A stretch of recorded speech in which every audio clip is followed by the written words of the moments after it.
Good evening everyone and welcome to the stream and to the chat. I see that Eddie is already here and Magic Booster. So welkom both. En ik kan dat ook in het Nederlands zeggen tegen jullie twee. Dus welkom. So today we are flying from Walvis Bay to Johannesburg in South Africa. And I was checking out this airport, how it looks in real life, because I was complaining yesterday that Africa was not looking great in the sim. And actually this is pretty much how the place looks in real life. So this is a standard airport. Yeah, and it looks a bit like this. There is not much around the airport. So looks pretty much the same as this in real life. So Magic Booster, and that's not Flight Simulator 2020. And nope, that was the real landing of a Boeing 787 at Brussels airport. So we just do a quick view of the airport because there is not much to see here. It's very small. As you can see, there is nothing nearby. So this is the airport where we depart. The flight time for today's flight will be 1 hour and 50 minutes, 55 minutes.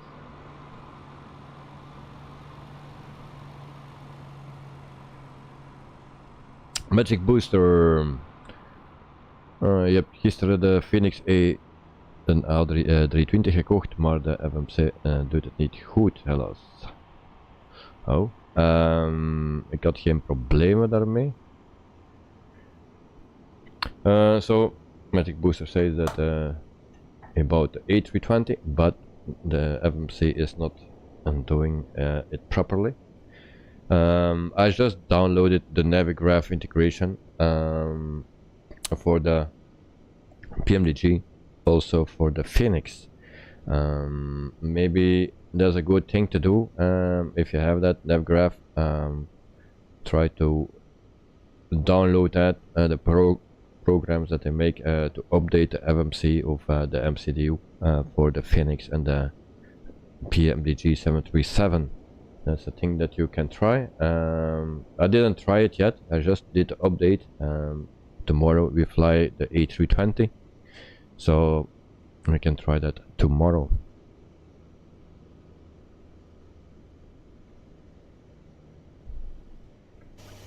And I'm struggling again with my cameras. So today we fly Airlink. It's a South African company.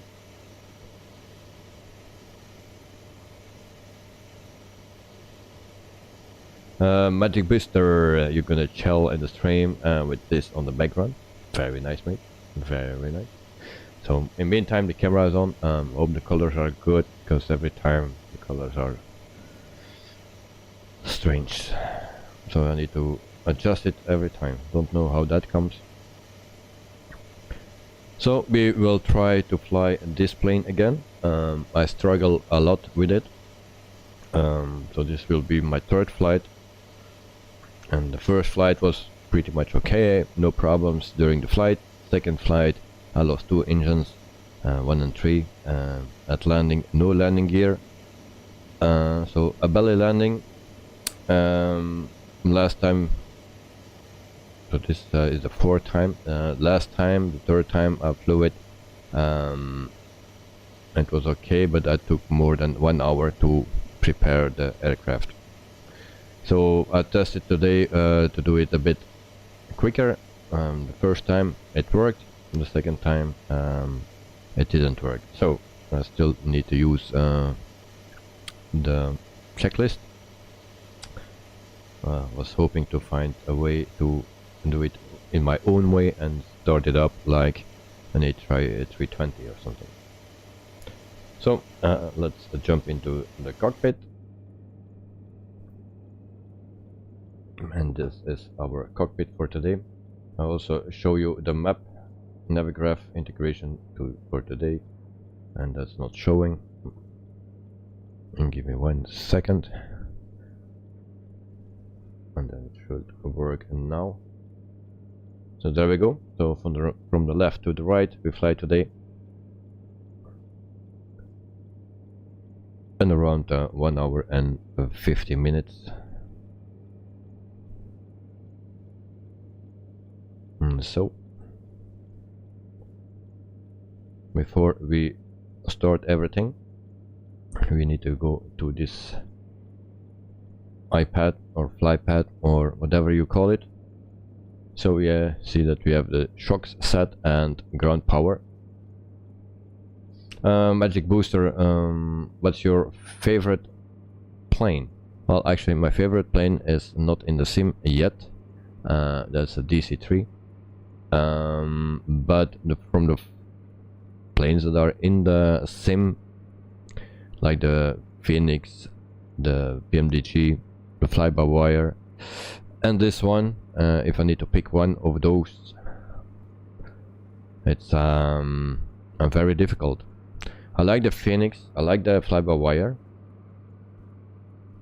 also the PMDG. This one I love and I hate at the same time. I love trying to fly it, but I hate it because I cannot fly it, and then it's pretty difficult. But maybe after, when I can fly it, I will love this one. But at now I'm not sure which one I love the most. Let's say the PMDG, but it's very close.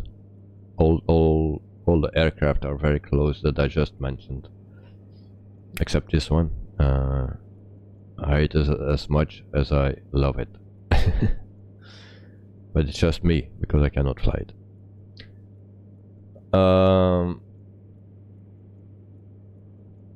Magic Booster, yours is the PMDG 737, and if the FMC works, Phoenix 320. Well, try out what I just told you from Navigraph. If you have that, then you can try to download it, and then you can update the circle, actually, because every month it changes and then it gets updated in the planes. So try that and let me know if it worked or not. I will try it tomorrow. Lanok, hello Africa. Tell me how you're doing. Well, I'm doing fine. I slept finally. That's a good thing.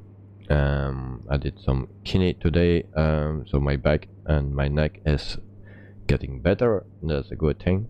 And I'm a bit stressed because of this plane. This plane gives me stress. Jonah Roberto, hello. Welcome to the stream and the chat. Magic Booster, the DC-3 is incoming. Yes, normally they said it for March, the end of March 22. Now we are a bit later, and I'm still waiting, but they're still working on it. So sounds, and I don't know what the other thing was, but the company that actually will deliver it, they don't make the sounds by their own. It's external, and also I don't know what the second thing was. It's also from external. So Lanok, wildlife in Africa, and in this plane I return with what we have in the cargo today. Alright, thank you very much and welcome to the stream, mate. So once again, for the people that are just a little bit late, Airlink today, South African company, and we are in Walvis Bay airport, where not much is to see, and we just have a bus from EasyJet. Alright, good. So the door is open, stairs are down, shocks we have, and ground power we have. First thing we do, we load up the aircraft, and that will be done. I'm always struggling with putting the numbers in here. I don't know how that comes, but I do wrong, I don't know. So, and then we get 0 0 again, so I don't know why that is. And that's what oh, come on. 0 9 1 5 8. So that's what we need. 9151. And that's, as you can see, I'm struggling with this all the time, so that's why I hate this plane. So now it's correct. And then we need to see for our passengers, because I don't know how many passengers are in the plane. So 85. And we will do that like this, that will be easier. 85, and there we go. And cargo, there is no cargo, so we will also get rid of this, and also from this. We have no cargo today, and then we are good to go, I believe. So that's it. Do we need something else?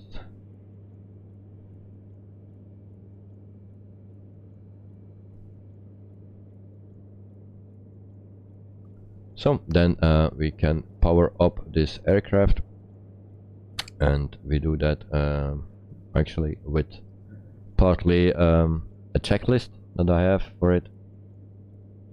We don't do every test, because then we need 2 hours for it. It's already hard enough now, at least for me. So we start with the batteries, 1 and 2. Nice bell. And then also your damper, master, and this master and avionics A and B, those can come on. Also no smoking sign on, and this one on. And what we have then, cabin emergency lights on. The brake selector needs to be in yellow. I checked that, don't believe me, but that's just a check. Yaw damper master switch 1 and 2, we did that already. AP master, we did that. Avionics master 1 and 2, we did that on this kit.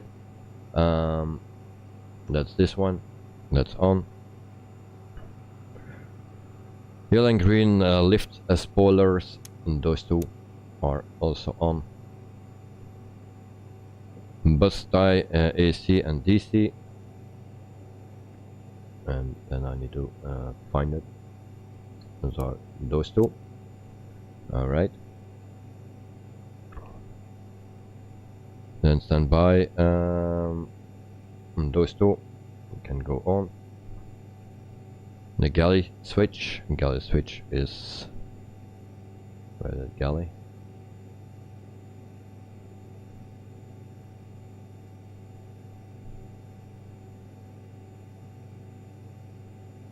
I don't find it.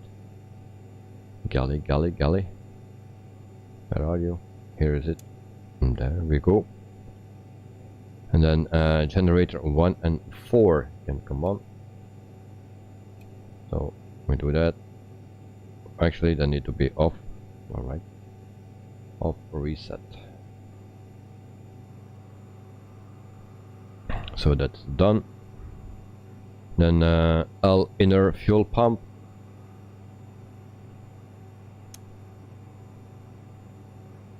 So that's on. APU master switch on. And then pack 1 or 2 depending on the day and that it is, and it's an even day, so we take pack 2. Lanok, are the windows washed? Check.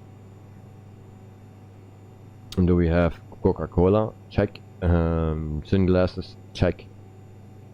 Slick tires? Check. And Check. Oh, check. Okay. Let's go. Well, yes. We have the windows. I didn't check actually. Coca-Cola we have downstairs. So I need to get it. Got sunglasses in the car. And slick tires. That will be after landing. Then there is no profile in it anymore for sure. Or we blow them. Also possible with me.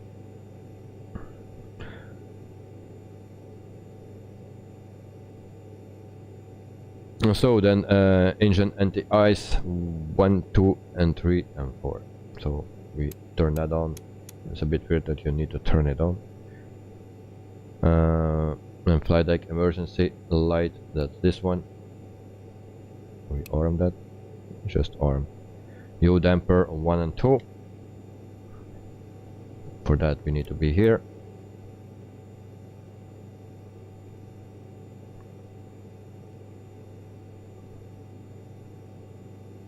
And then oxygen, we don't test that. Actually it needs to be open, we don't need to test it, just put it open. And also say welcome to Lazy, and Miss Lazy is here today. So that's always nice to see. Oh, that's a cup holder. I didn't see that before. So parking is set. Parking brake, yellow brake pressure. Thrust levers are fuel cut off. And then hydraulics need to be off. Lennox, today you expect a pleasant journey. Well, you're watching my stream and we're flying this plane. So do you really think it will be pleasant? I'm not so sure. So what I was saying, hydraulics. Where are the hydraulics?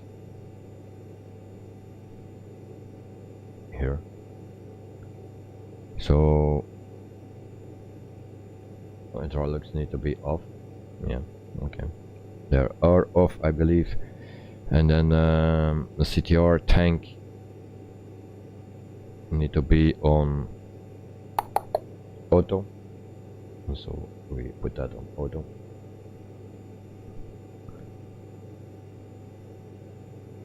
Then we also need to set the cruise altitude. We'll check that. So that's flight level 310. So we will put that at 310. Actually, I don't get that far.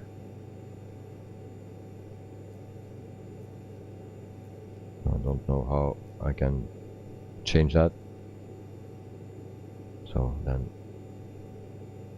there's a possibility that we dive today.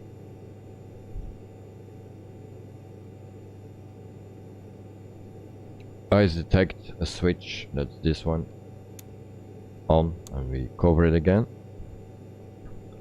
And then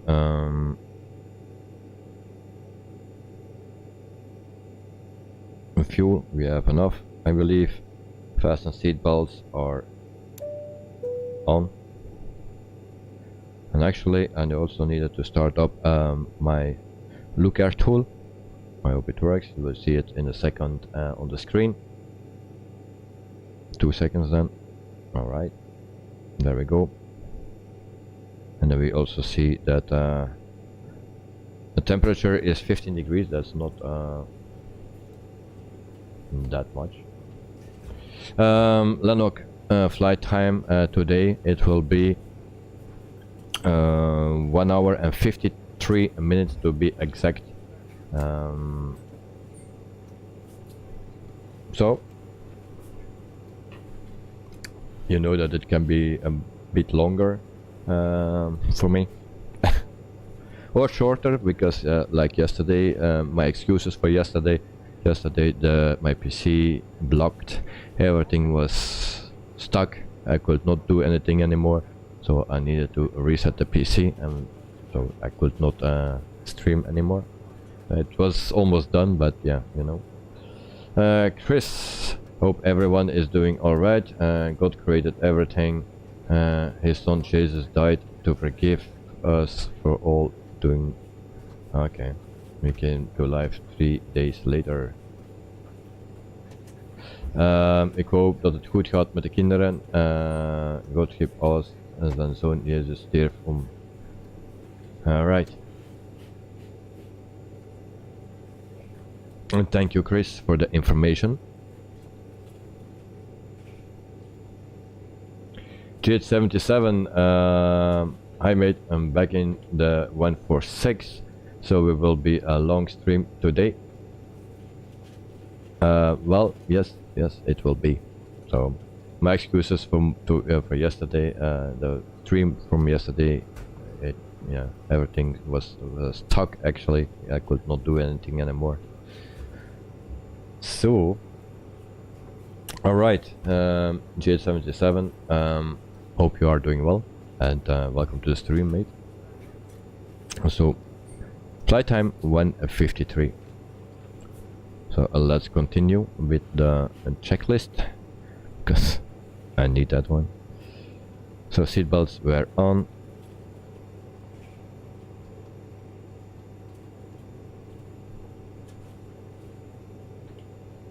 And then we also can turn this thing on, power on, and then we do the test. So it will do a self-test. As it says, it's actually I don't know what temperature it was.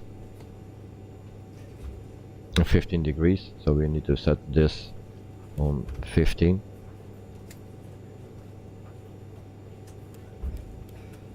And there we go.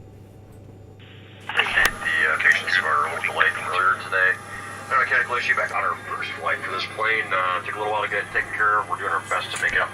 And then we check takeoff. We're going to get out of here in the next 10 minutes. If that's the case, we can get right back on schedule. Put that on max. We're supposed to get there. For takeoff. There are 2 additional passengers today. 2 of our best operations personnel from and then we can continue because how airports are run, how airlines are run, how airplanes work, and stuff like that. Please feel free to ask them. They're wearing the Allegiant shirts. To TMS. Like I said, 1 hour from takeoff touchdown. Hope you enjoy the flight. We'll talk to you later.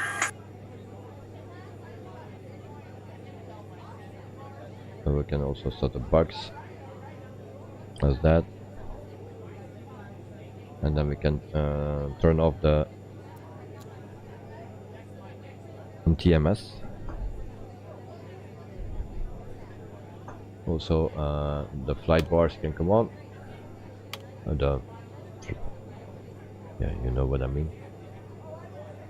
And also we need to check this, that it's to the up position, otherwise it don't follow the FMC.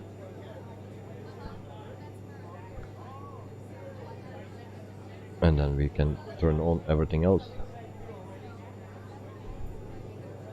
All the things here.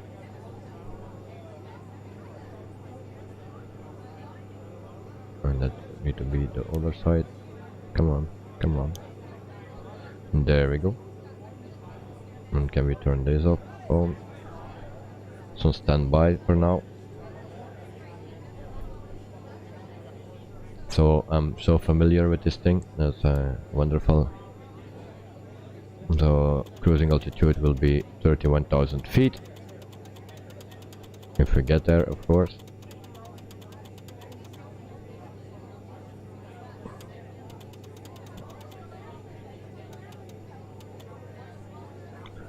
So we have a lot of lights burning here.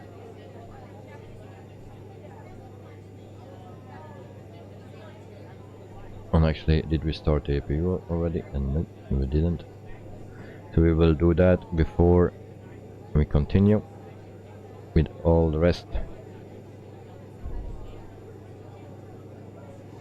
So we can all the passengers are in the plane, so we can also get rid of the stairs. And that's not working, seems. Stairs go up.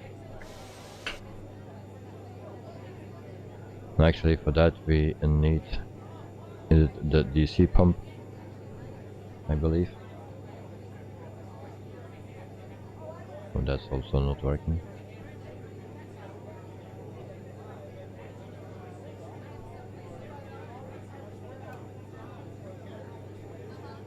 Oh, what does do? And there we go. So yeah, it will take a long time, but if I can figure it out how it all works on my own, in my own way, then it will go a lot quicker. So doors is closed, and then we can continue. So beacon lights, try to locate that one, that's here, and then APU air on. Actually, it needs to be off.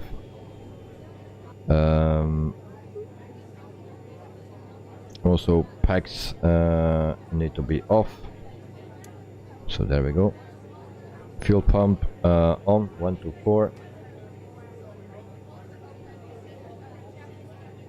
So I believe this one,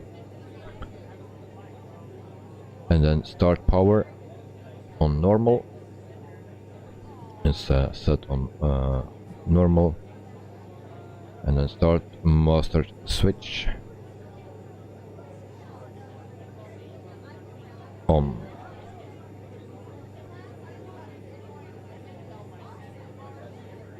All right.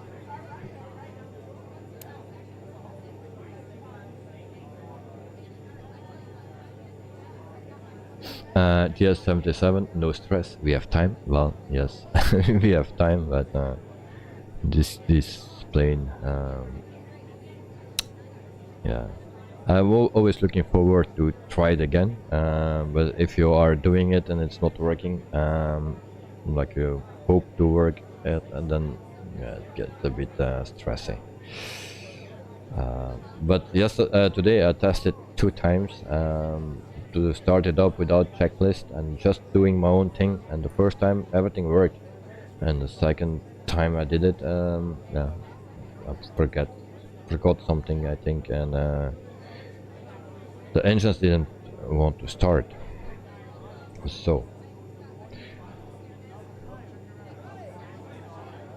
alright, then we can try to start it, and it doesn't do anything, so there we go again. Alright, so I need to go over the whole checklist again, because I forgot something. So fuel pumps are on, that's okay. APU air is off, beacon lights are on. And that's exactly the same thing that I had before again. Actually, I need to select an engine, of course. That's there we go. That's what the problem was now. And then the second time I started, this stayed on 44 and didn't go higher after I add fuel. And so we will add fuel now. And then normally it needs to go up quickly, but it seems that we have the same problem again, and that it don't will go higher than 44.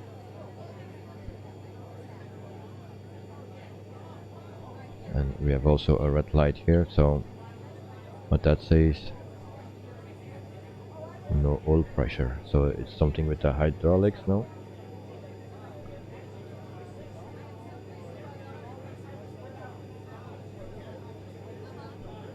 I have no clue. That happened the second time with me as well.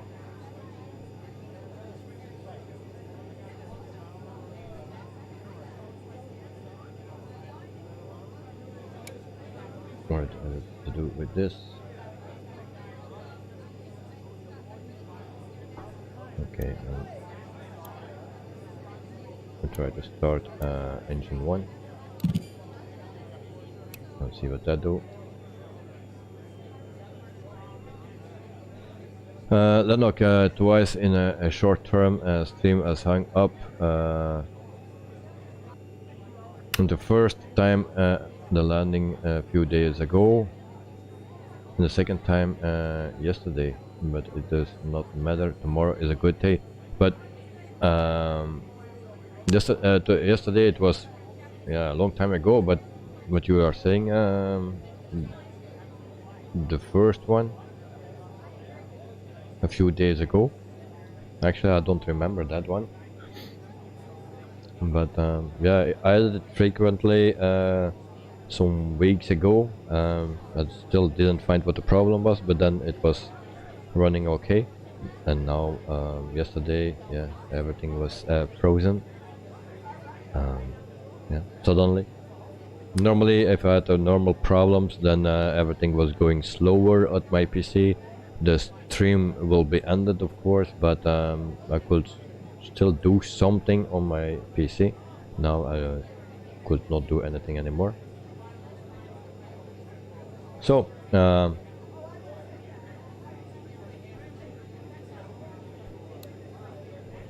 don't know what the problem is, so it don't start.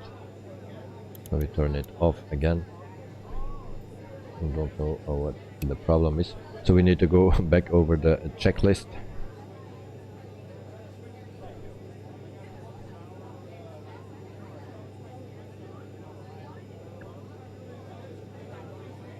So actually the AC pump need to be on. So let's turn that on and let's try again. So engine 4.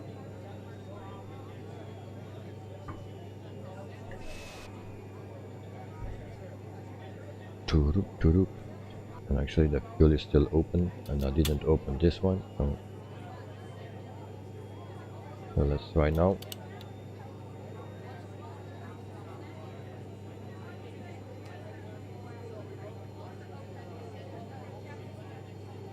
And that thing don't want to start.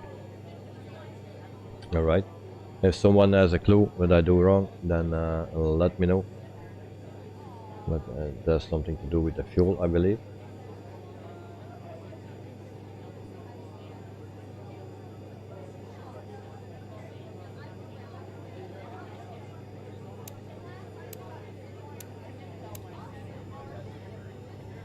Alright, that was it. So the fuel pumps were not open. So engine F4 is starting now, finally.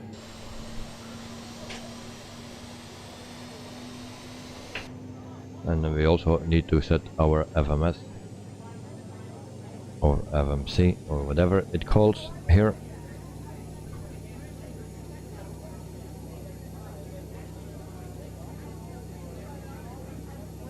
So engine number 4 is started. And then we can go to engine number 3 and we can start that one.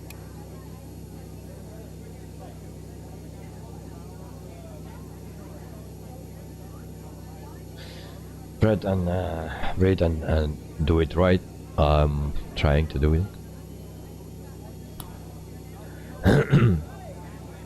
And so normally we should first put our FMC or FMS ready, but yeah, let the engines run already. Oh yeah, I need to add fuel, of course. There we go. And in the meantime we can check our thing, how it also called, I don't know.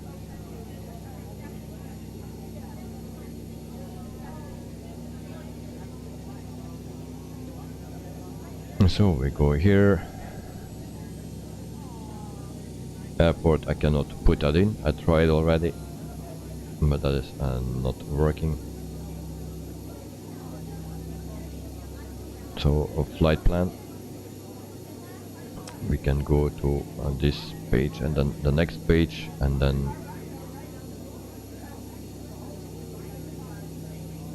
can take this one, we import the flight plan, then it will be okay. So we go back to this to start our engines. So 3 is started, then we go to 2 and we start that one, and then we wait until we get around 20, and we can also add fuel.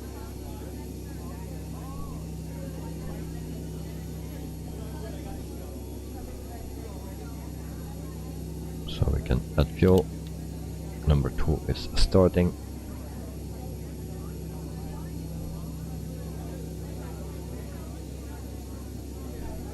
And then we go back to the FMC.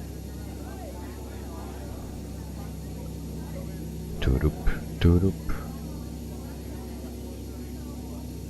So this is our flight plan. Also needed to ask for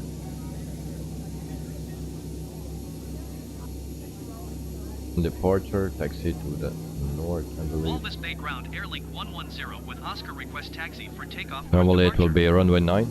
Airlink 110 taxi. As you can see, on here. So we execute that. Contact tower on 122.5 when ready. And then we see the next page. So okay. And then we can start engine number 1. Oops, wrong button. And that will be also starting.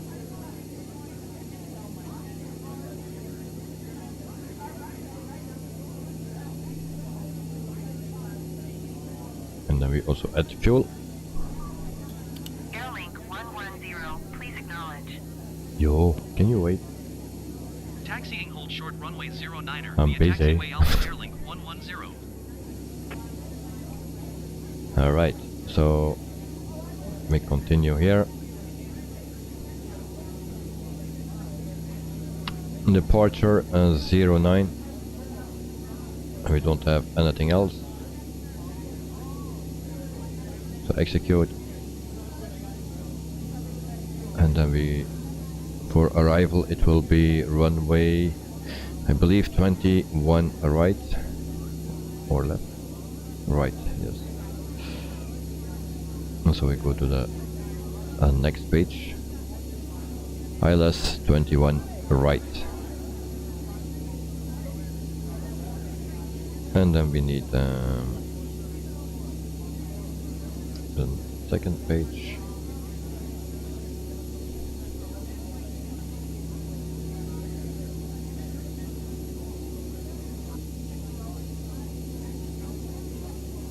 And those things are not in my plan, so we will see. Execute, and then we go to the next page,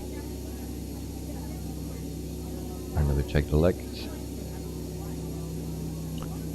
We have a disk on here, and we delete that and execute. It will be fine, I believe. So in the meantime, all the engines are started up, and then we have still a lot of yellow lights, and that's not a good thing. So PTU we can put on, I believe. So all the engines are started. So there we go. That put off. Actually, that sound we needed already before.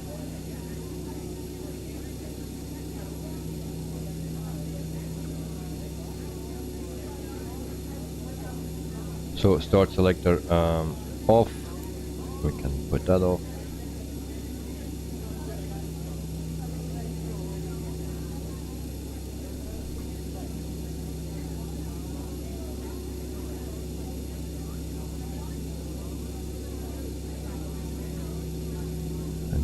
Start master switch. That's It's okay.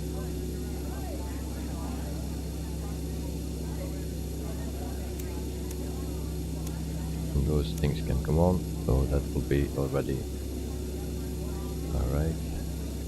Anti-ice can come off. Generator on. Fuel generator on. I think I forgot that. So, looks much better. Packs on. Can do that. APU air on. Like that. And we are pretty much good to go. Can turn off the external power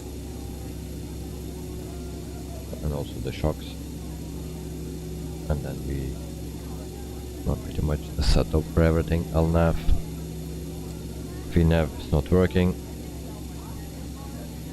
and then we turn this on.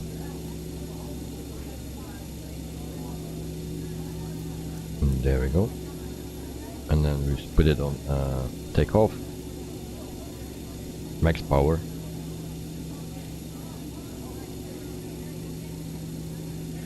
GS77. Oh, now we're getting somewhere. Yes, we are getting somewhere.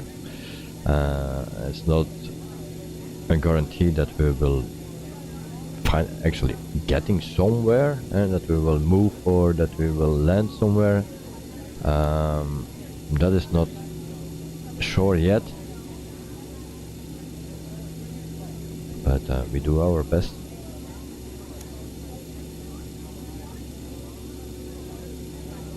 So if I forget something, then you just all let me know. I hope the landing gear will work.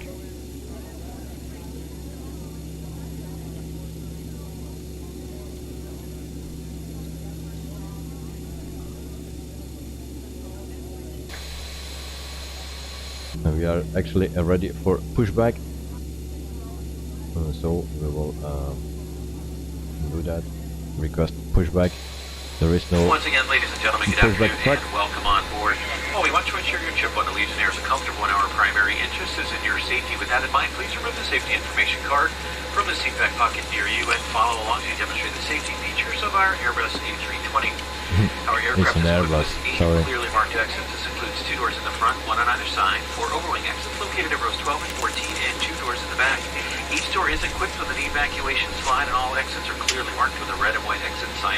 To assist you with locating each exit, there's escape path lighting on or near the floor. Please take a moment to locate the exit nearest you, keeping in mind that it may be behind you. Fasten your seatbelt, place the flat metal fitting into the buckle, and pull on the top strap to tighten. To release, simply lift up on the top plate of the buckle. Your seatbelt must be fastened anytime the fasten seatbelt sign is illuminated, and anytime that you're seated, your seatbelt should be worn low and tight. Our aircraft is carefully pressurized for your comfort. However, in the unlikely event supplemental oxygen is needed, the This is oxygen mask compartment above your seat will open automatically. Mount sharply on the mask until the tubing is fully extended to start the set flow of up for oxygen. the Place the mask over your nose and mouth, secure with the elastic bands, and Well, breathe I'm not normally. sure of that. To tighten, pull on tabs I located cannot on either guarantee side that. of the mask, but be aware We'll the bag may not fly to inflate 31,000 although feet, oxygen is sufficiently and flowing. set to And if you're seated next to a small 29,000 child or someone probably. needing assistance, secure your mask first, I cannot get higher. and then assist the other person. As detailed on the safety information card, in the unlikely event of a water landing, there are passenger life vests which may be used by both adults and children located under each passenger seat. First, take the life vest from beneath your seat, tear open, and remove that vest from the pouch. Place the vest over your head with the panels on your chest. Wrap the strap around your waist and buckle in the front. To tighten, pull on the parking loose red end of the set. strap. Upon exiting the aircraft, inflate the vest by pulling down sharply on the red inflation handle. It may also be inflated manually by blowing into that red tube at the top. Each then we life can vest is taxi equipped with a to water the activated runway. locator light. Flight attendants would distribute life vests for infants if necessary. We are a non-smoking airline. Smoking and the use of all tobacco products is prohibited while aboard this aircraft. This includes but not limited to chewing tobacco, e-cigarettes, and similar devices. No smoking, fasten seatbelt signs, and So, posted placards are located taxi, throughout the we cabin. use engine Federal 2 regulations and require 3 that passengers observe these signs and comply with any to further save instructions. fuel. To tamper with, disable, or destroy a laboratory smoke detector is a Fuel is federal very offense. expensive those So in days. preparation for takeoff, please be certain that your seatbelts Not are those securely days, fastened. Your tray table is in the upright and locked position, and all of the carry-on bags properly stowed. Again, all mobile devices should now be in airplane mode or your cellular service is turned off. just a few moments, we'll be dimming the cabin lights for takeoff. You'll find a reading lighted air vents and a flight attendant call button in the passenger service unit, just above your seat. We now invite you to sit back, relax, enjoy the ride. If there's anything we can do to make your flight more comfortable, please don't hesitate to ask. Well, Lennox has just informed me that we have 2 special guests on board. So seat 87 and 88 is for Tarzan and Jane. So welcome Tarzan and Jane. Always nice to have special guests on board. It's always nice to have people that take the risk to die when I'm flying,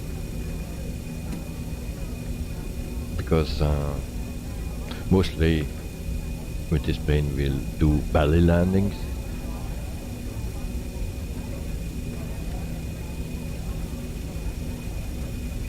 That's the only way that I can land butter.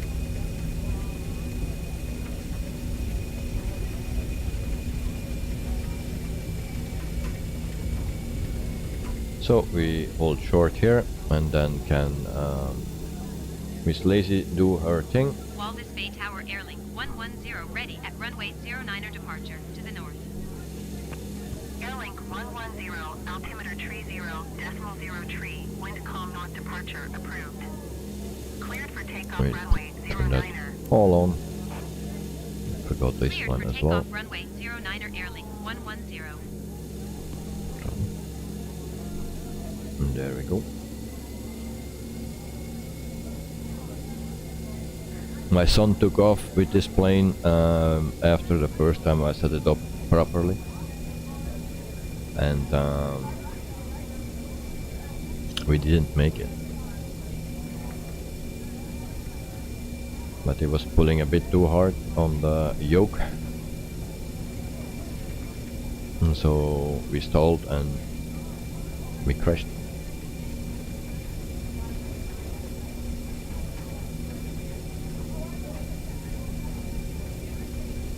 Well, I will go back to the end of the runway here because I don't trust it. It looks like this plane don't want to take off on short runways, or it's just me that do something wrong, but I think we need everything of the runway.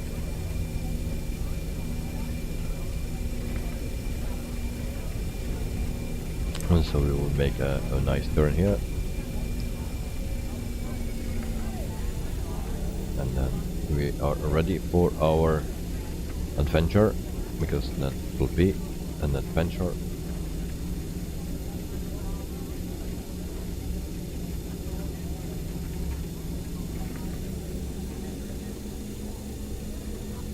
So there we go. I forgot flaps, my flap setting of course. We need to set that to 18.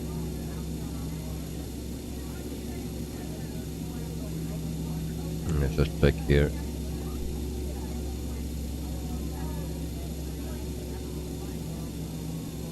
That I didn't forget anything.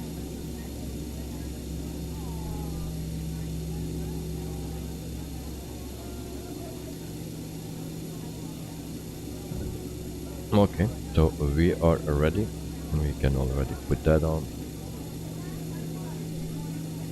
So a 1 and a 2 and a 3. And there we go.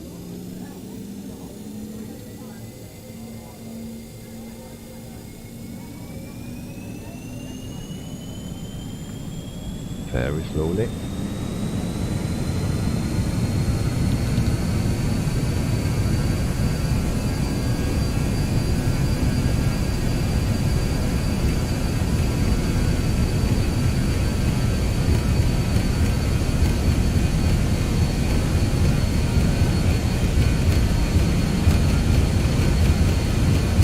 For a small plane, it takes time.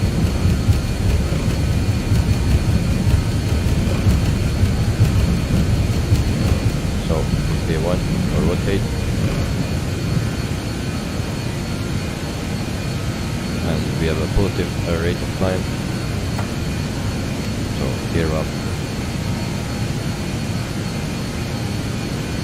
Airlink 110, continue for north departure. Walvis Bay Tower, Airlink 110. No turning back. Now off we go. Indeed, indeed. So, way back.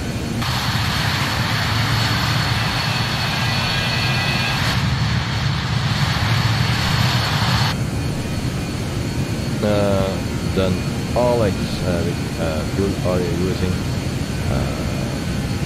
I don't know.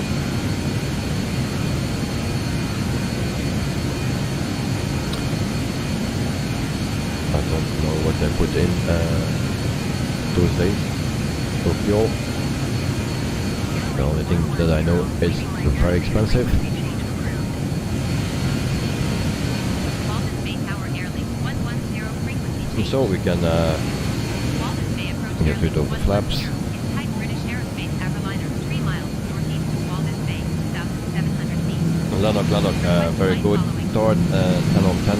Well, thank you very much. Walvis Bay approach. Walk to flight of Victory. And I believe we still have 4 engines. And we also can synchronize. There we go. At 3,600 feet. And then we see that we have nothing to see here, just the sea there. Then go through the views here.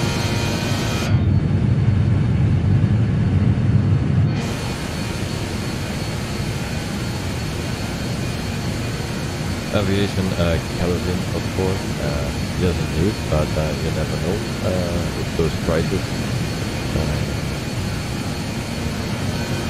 Maybe they put some Coca-Cola in it. I would never do that. I just drink it. So then Alex, how are you doing, mate? So welcome back to the stream. So this is a wonderful plane, if you know how to handle it.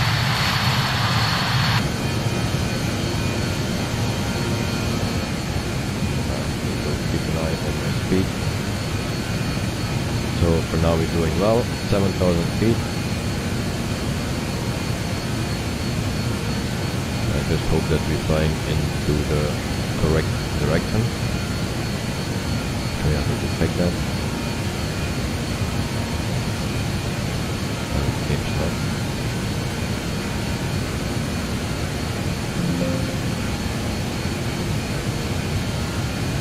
Alright.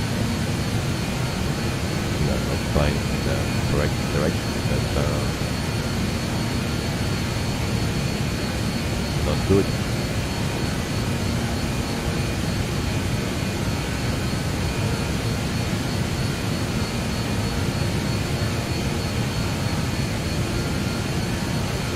So 11 little miles and it's going up, so a little issue. Flight plan. Ladies and gentlemen, just a few moments to see your flight attendants moving about the cabin, preparing for your in-flight snack and beverage service. We do ask that you remain seated with your seatbelt securely fastened while the seatbelt sign is still illuminated. We do have a variety of snacks and beverages available through our Buy On Board program. Please purchase the menu found in the back of the Sunseeker magazine located in your seat back pocket. There you will find our selection as well as prices. Here at Allegiant, we are a cashless airline. We do not accept any cash. We do, however, accept all major credit and debit cards for all onboard purchases. I'd like to extend a warm welcome to our Allegiant World MasterCard holders. We hope that you enjoyed your free priority boarding. Do make sure you have your card. I'll show your flight attendant for the free beverage of your choice on the flight today. And we've now reached an altitude where approved electronic devices may be used. Please be reminded that federal regulations prohibit the use of any cellular network services during flight. Additional information about approved electronic devices may also be found in our Sunseeker magazine. And for your convenience, there are 3 lavatories on board the aircraft today, 1 in the front and 2 in the back. We do ask that only 1 person at a time wait in the aisle for the front lavatory. Please do not stand within either of the 2 galley areas. All other guests wanting to use the front lavatory must wait in their seats.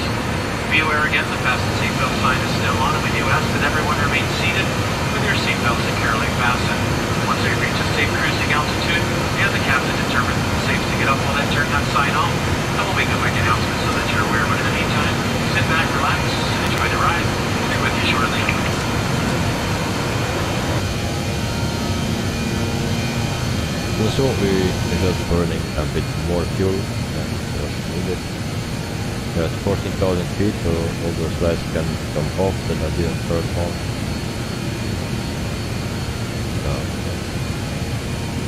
Those lights were already off. Never used them. There are visuals high, they're like original aircraft, right? Doesn't matter what aircraft. As long as I can fly it, it's okay. And when that looks nice, of course.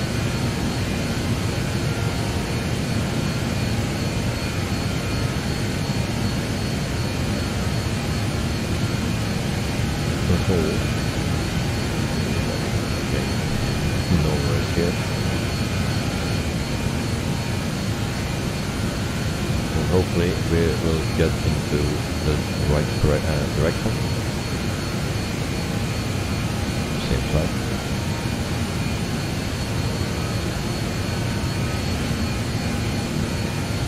Drisha, you also downloaded the fly-by-wire. It's so realistic in the sound. Oh my god, you just love it. Thanks for doing. I streamed it today, Delhi, Mumbai in the fly-by-wire. Vistara Airlines. So very nice, very nice. So you see, if you check the plane, then you will see that you have a wonderful plane now. And it's for free, and they are still working on it, so every day, depending on what version you use, because I have the experimental version, so then you have every day at least one update. If you use the stable version, yeah, then it will take a bit longer, but it's a very nice airplane.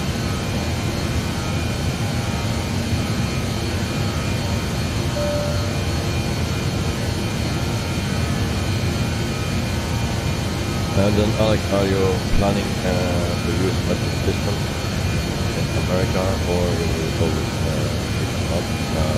I always use feet and knot in kilograms for the weight, so I don't change that normally.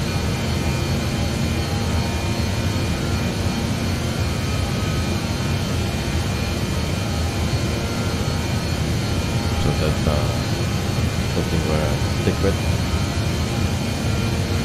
Don't want to make it too complicated.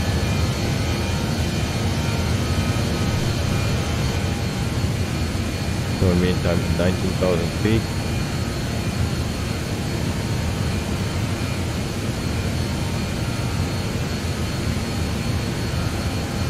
And we will climb to 31,000 feet.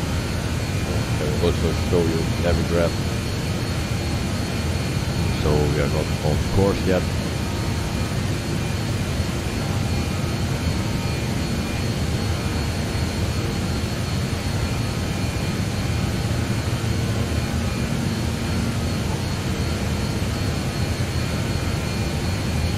We just need to keep an eye on our speed.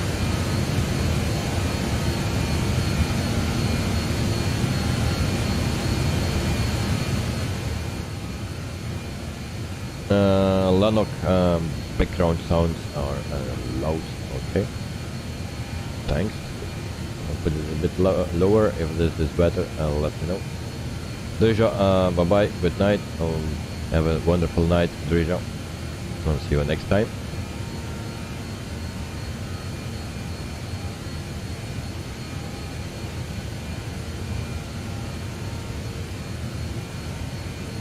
Drisha, the map that I show is Navigraph, but it's not free. There we have the first alarm. Wonderful. Wonderful.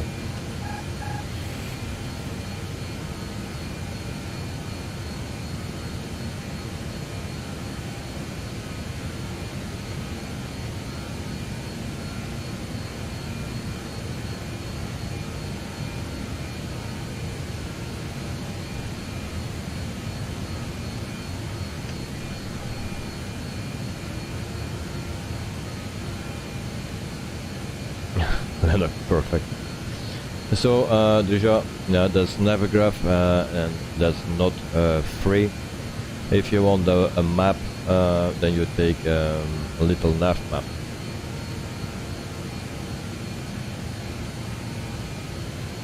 Yes, I have a subscription for it, but like I just said, if you want a map for free, it looks like this. Give me 1 second. It's this one. So here we are, and that is called a little nav map, and that's for free.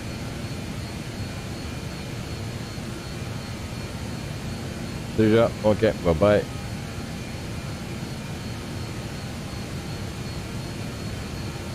So we are still climbing at 1 alarm so far, and the rest will come later. That's why we needed to keep an eye on our speed.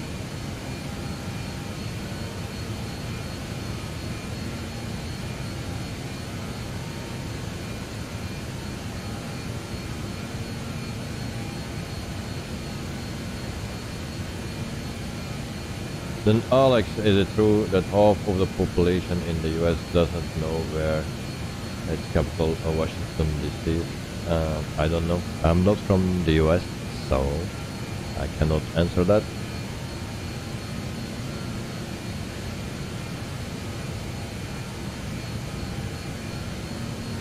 So it's if there is someone from the US,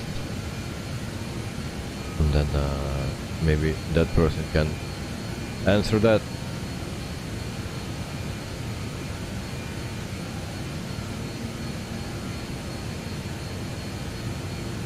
In the meantime, we have 24,000 feet, and we are still fully powered.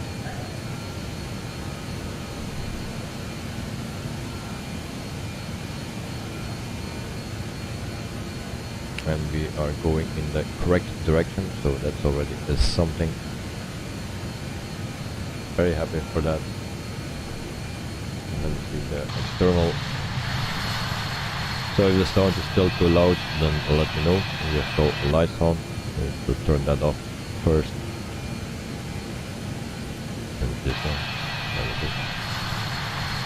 And we have got the other lights on as well. Lights are that. Wing lights when you leave.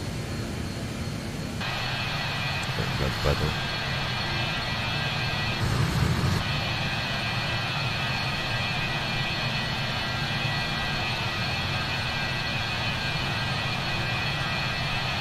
So tomorrow we will fly the A320. I planned in that we fly the Phoenix tomorrow.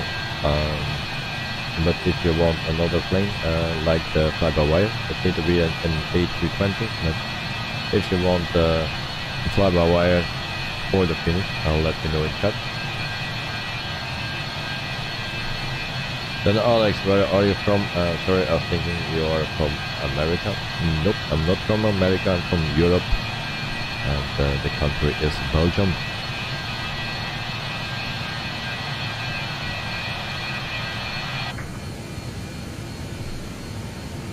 So 26,000 feet.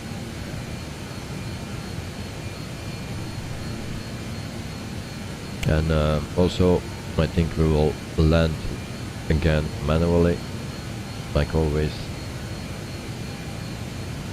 The last part we need to do it by ourselves, because the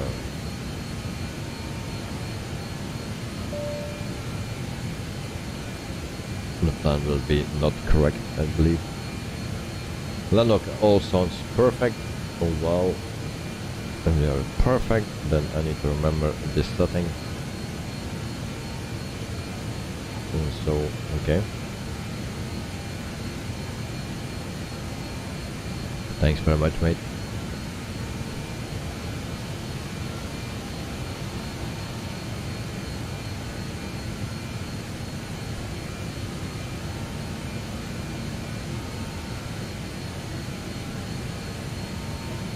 .27,000 feet, still climbing.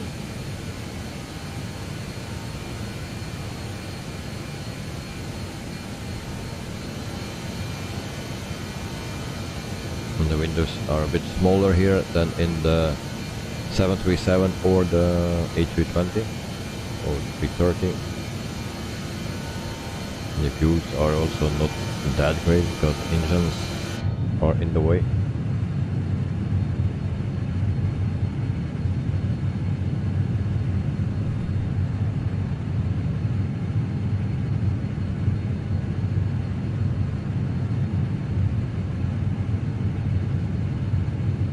That is something what I don't like in this cabin actually.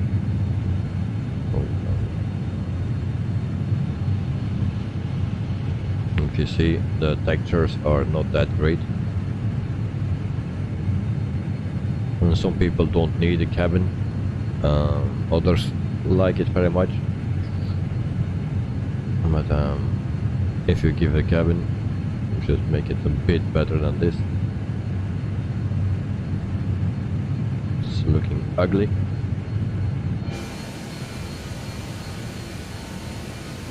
$28,000 feet, so 3 to go.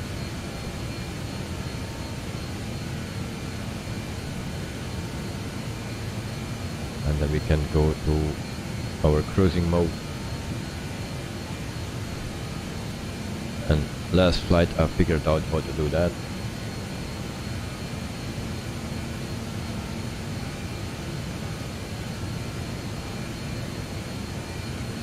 Lennox, how do you think now? Preparing for the landing? Yeah, something like that.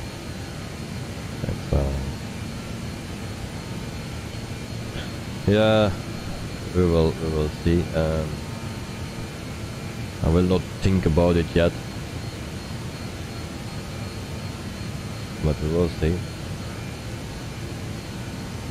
And we need to select this again because so it's deselected. LNAV is also off.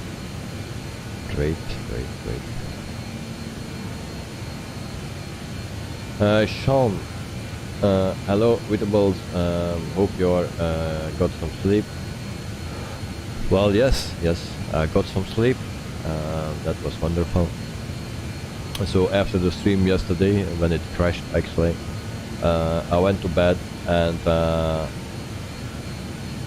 I slept until 7 o'clock, so it was from, let's say, 1:30 to 7 o'clock. And then I woke up, prepared to pick up my son in the hospital.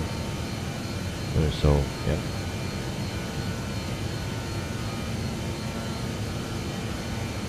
Jet-77 manual landing. Mine today was a 586. Whoa. Somehow I lost a bit of control on the last 20-30 feet in the 737. Some of my passengers won't look forward flying with me again. Well, I have the same thing. That's why we have an empty plane today. As you can see, there is no one sitting here in the plane. Except Miss Lazy. But maybe she is too lazy to think that we can die today. So 1,000 to go.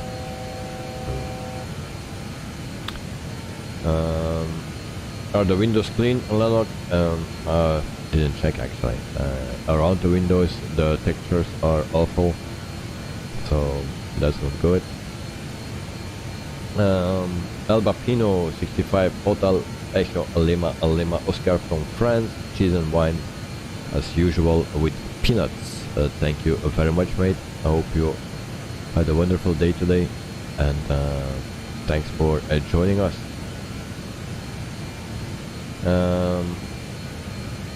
And Sean, I remember Airlink, they had pretty decent airline. Well, yeah, I can tell you something about Airlink. It's from South Africa, so I didn't know that company actually, but it's not a small company actually. I thought it was a small one, but nope. In the past they flew with a British Aerospace 146-200. Now not anymore. Now they use the British Aerospace another type of it, but not this one anymore. Albapino about the Phoenix, but one question: what I hope A-cars log on? Well, good question, and that's the question that I also was looking for. No, I don't. You need a code to put the code in. That's what I know, and you also know. But where you get that code and for what that stands, I don't know. Maybe someone in the chat knows that. I don't know. So 31,000 feet. So we need to stay here, and then we go to the other mode. Was it this mode that we need to go? And then we put this on 650 or something. 6. Take another view on it. So what was this? This was the thing we needed. 6 like this, 650, and then it would be okay, I believe. Albapino, okay. I'll look after that. Well, if someone knows that, because also the G877, I thought you bought the plane.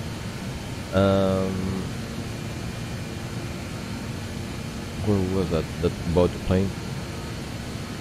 But yeah, I have also that plane, but I don't know what that means. I looked already on the internet, didn't find anything about it. So yeah.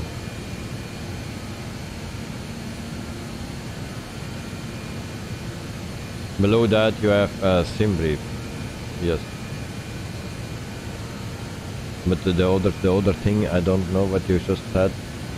I saw that and I have no clue from what it is.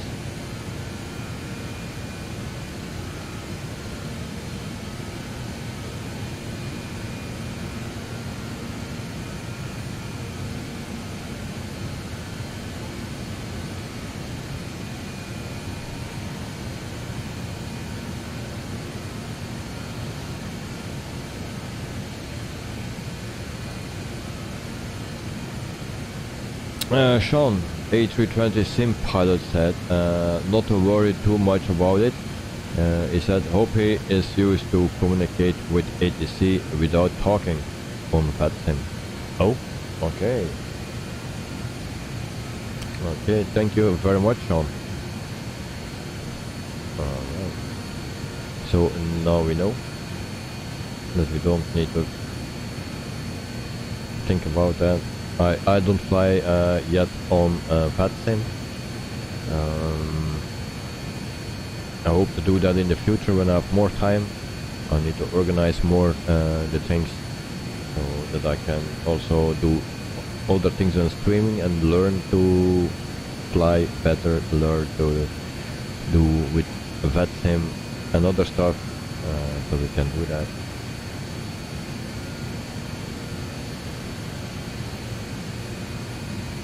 So in meantime we are speeding up and everything all still looks fine.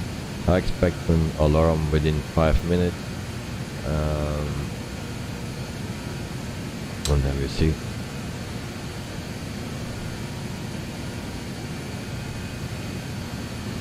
We can synchronize that.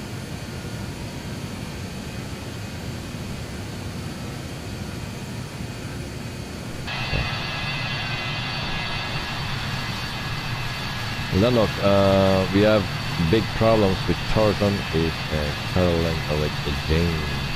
Okay.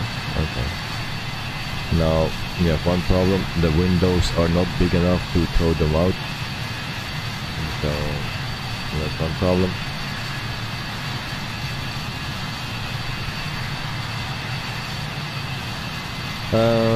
Sean, you seem to be pretty good with this plane now. Really? Nope, not yet. I hate this plane and I love it at the same time.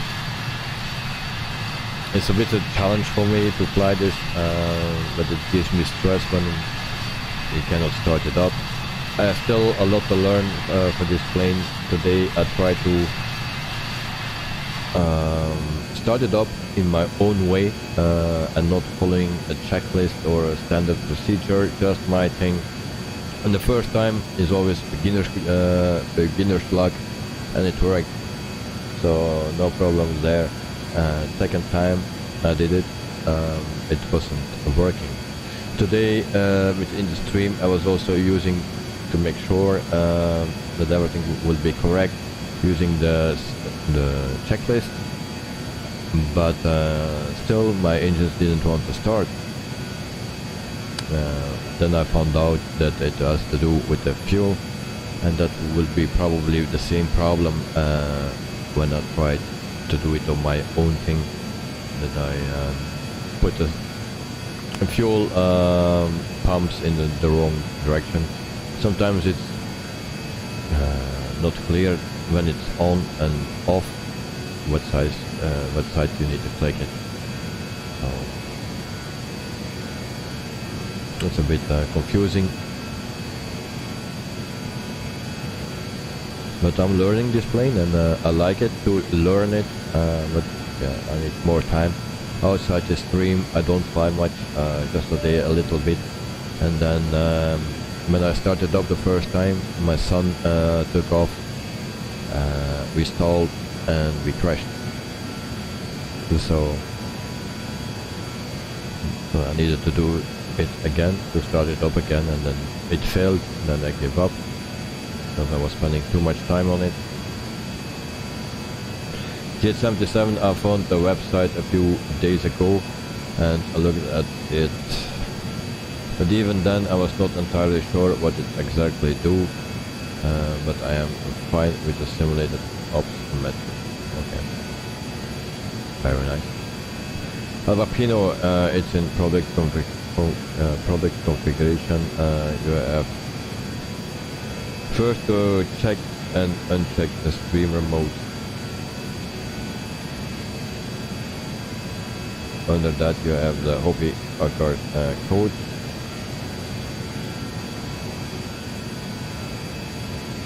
Alright.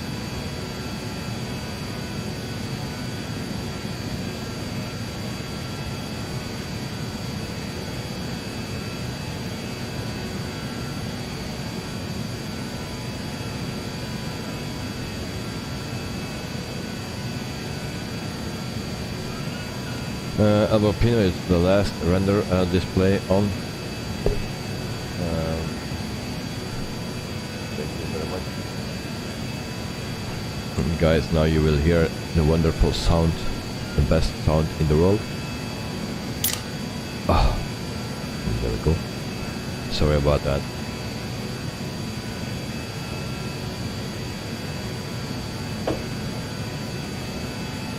It's a bit hard to read because my eyes getting tired, I believe. Looks like first hour. I said within 5 minutes we have an alarm going off. Well, here is the alarm.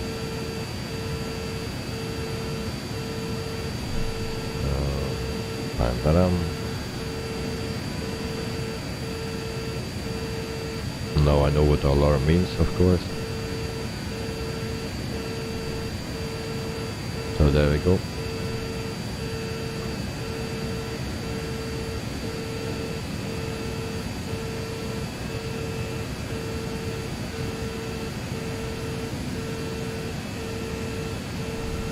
And then we will flap with the tail a bit. Can we see that? It doesn't work exactly. Okay, so no speed brake.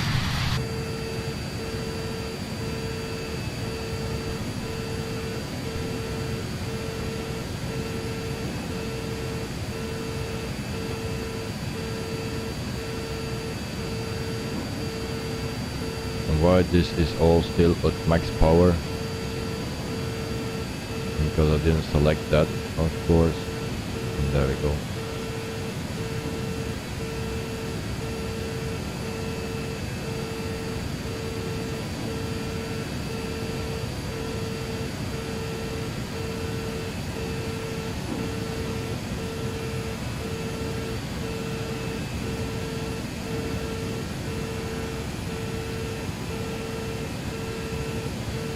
So last time I knew how to handle it, now it's not working.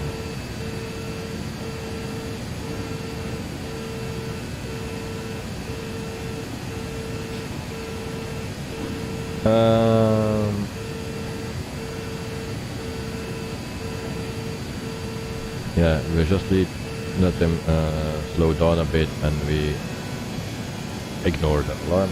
So I can also and see what the people are writing here.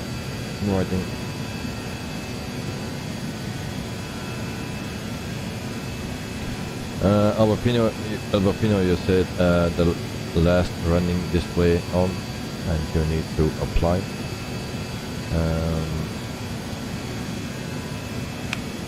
My problem is the Hoppy Accords code. What is it?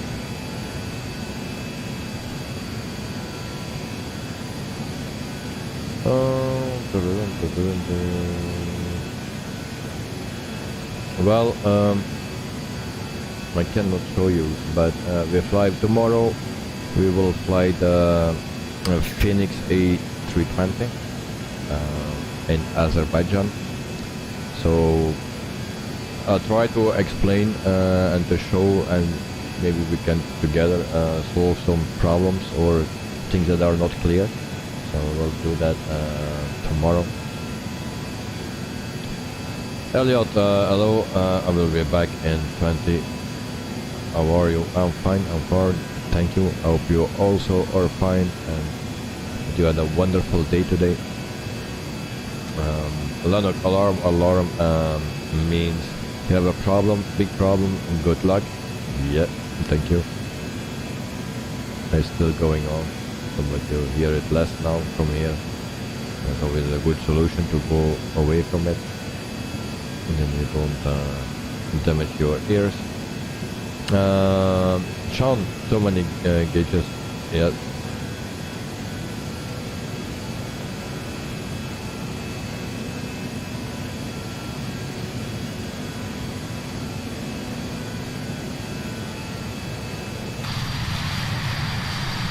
So that means that we will be faster at our destination, and I think we don't want to slow down. So why the numbers don't change?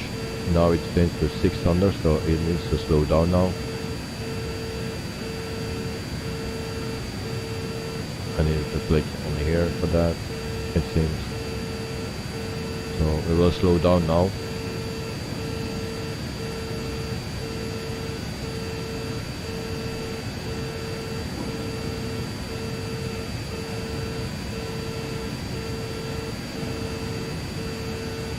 This plane is a handful,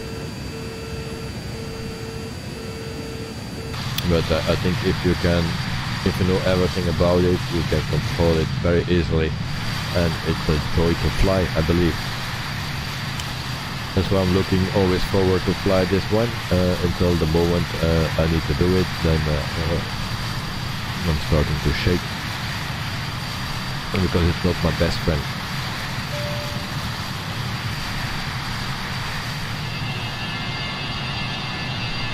And also the takeoff performance is not so great, and we are still not slowing down. Damn plane. Last time I figured out how you need to do it, but of course now it's not working.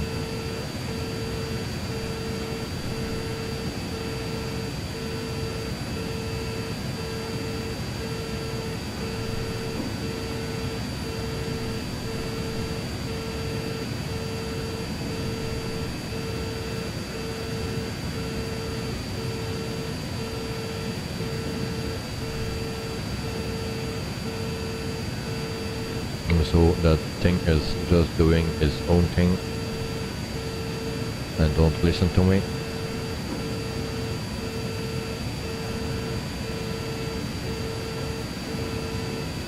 Alright.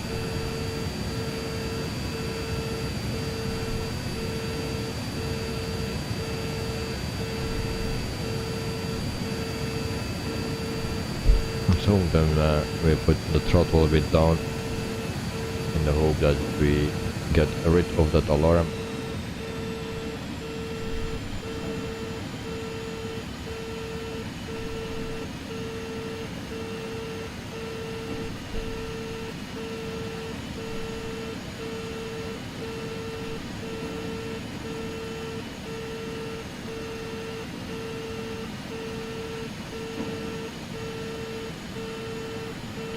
So actually I think I just need to throttle off a bit because then it's doing its own thing, and on max throttle it will not do anything, just give max throttle. I think that's the problem. So you synchronize it. As you can see, the alarm is gone.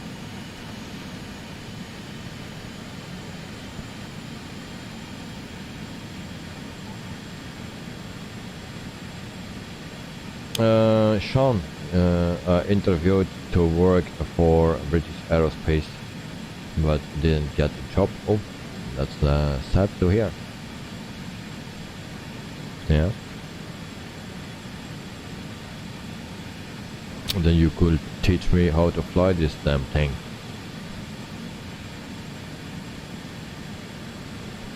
Landlock, time to bring out the parachute, alright.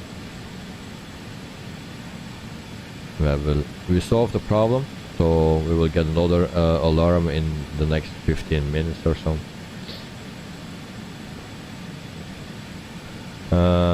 Jet77, I don't know any more than that, as I do not use it, and I'm not planning to use it. Alright. You're not a fan of this plane?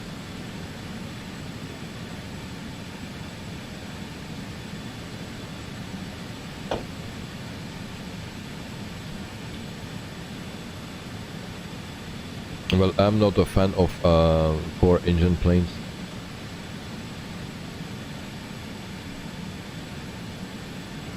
That's for sure. But other than that, about it, because some people like it and they want to see streams about it. That's why about it. But yeah, it's for me a difficult job.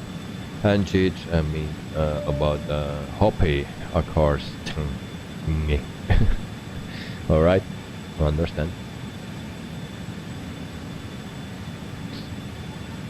Hey Sean, you're hungry? Tell us about some Belgian snacks. Snacks or food? Or... yeah, because in Belgium we eat French fries. I don't know why they call them French fries, but it's actually very famous here in Belgium, and I think it came from here, but they call it French fries, and we call it frietjes. There are French fries in Dutch. So that is something that I eat. I like to eat very much. Also with stoofvlees. Don't know the English word for that, but look it up. Stoofvlees. That's what do you call it in English?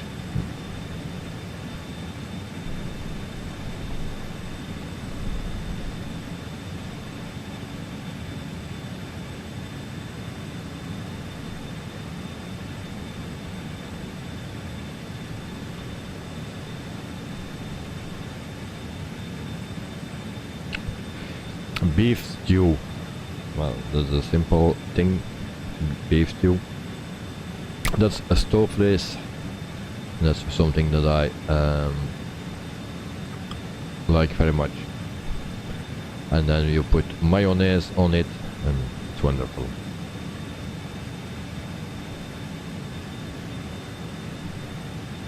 G77, the 146 looks interesting, but not really sure if it's for me. Maybe I wait for the DC3. I might be something different from the other planes for me to try, and you praise it highly.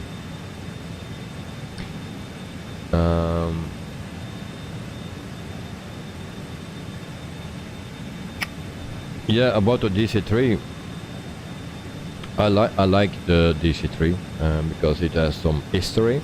That's one thing. I flew it also in X-Plane 11. The ones that were there when I was flying, they were not the best one, but I just like the interior, the looks of it. That's what I like. The plane that will come to Microsoft Flight Simulator, that's from Aeroplane Heaven. They added already for FSX, I believe, or Prepare. It looked good, but I never flew it. People, the complaints that I hear are were the sounds in those sims, and the sounds were not good. I also hear that people say they have good products, and they have also products that are not that great. I never bought a product of them, but just because that's the only plane that will come, or the only DC3 that will come for now, I will buy it and we will see. We heard already sounds about it from it, and we saw already pictures and stuff, so it looks great. It looks really great. So I think it will be good, and yeah, just because I love the plane that I will buy it, so I hope it will be good. And from the day it will come, we will stream with it. And it's something different. It's also an airliner, but it's not the new one, and it's very slow. So it's something different, and we can enjoy it. Landlock show us today passenger's seat, or seat. Well, I will start from here. And we are going a bit slow. We need to go up again. So no, not like that. I will first do this, and then we can go in the cabin. We put this on 650.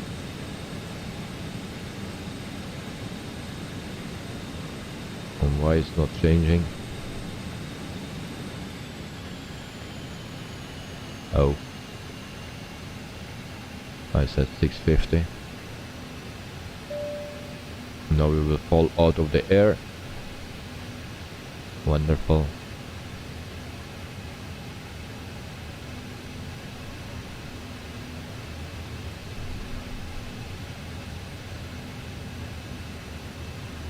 Wonderful. Speed up. Silly thing.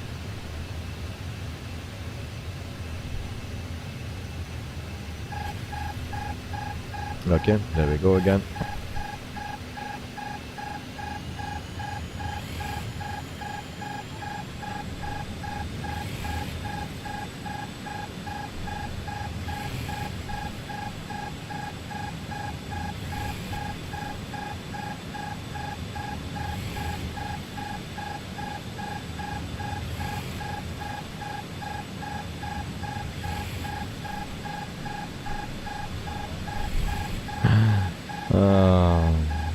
That plane hates me, and I hate this plane as well.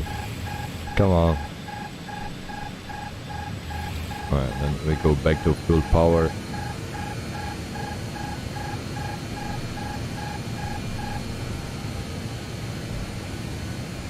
Alright.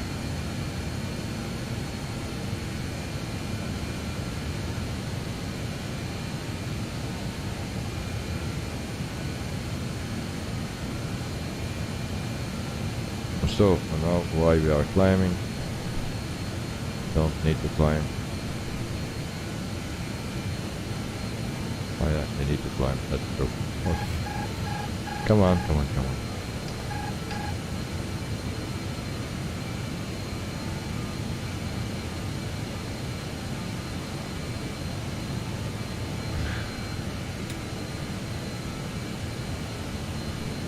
Well, it's still on 600, so I don't know why it don't want to change. We set it on 700 now, I believe. Let me check to make sure. And of course I need to set the bugs. I forgot that. That is the reason why it don't speed up actually.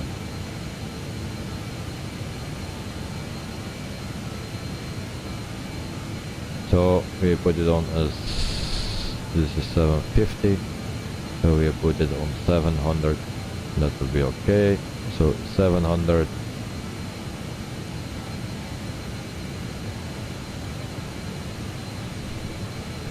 And then it should be okay.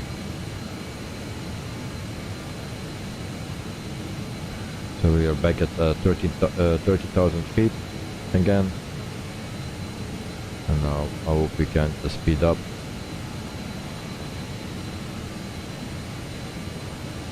And then we go to the cabin. Otherwise we will hear another alarm again, and I don't want to hear that. So this is our cabin.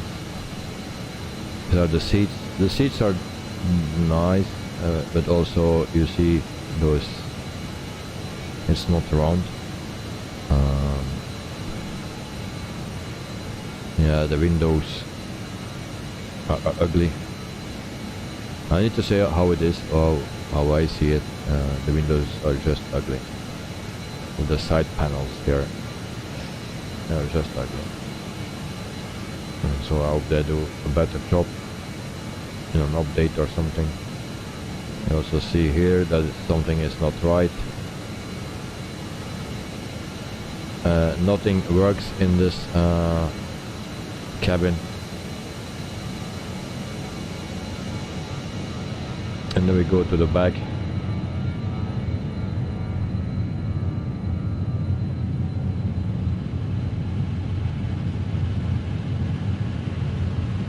So also here the textures are rubbish.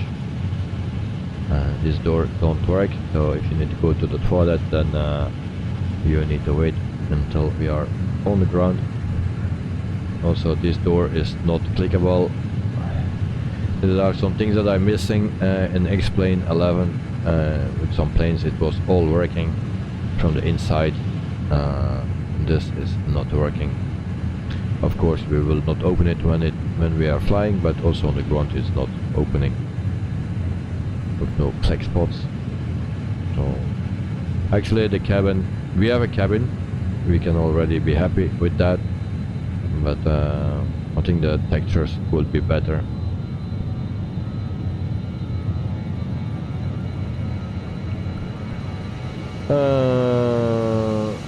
J77 just keep the engines running, and I'm trying to do that.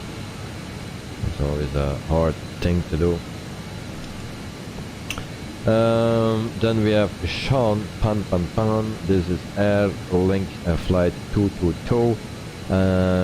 We have 12 bears on board. Alright.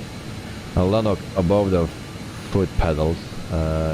Green category 2. Where is blue category 4? I don't know. I don't know. Oh, we are not flying in the good direction as well. Jesus. We are. I will show you where we are. Okay. It's not that bad, it seems. As long we will get our we will land on the correct airport in the correct country. Because as you see, this is why I hate that plane, because it's a bit It's doing things that I'm not used to. It's a handful.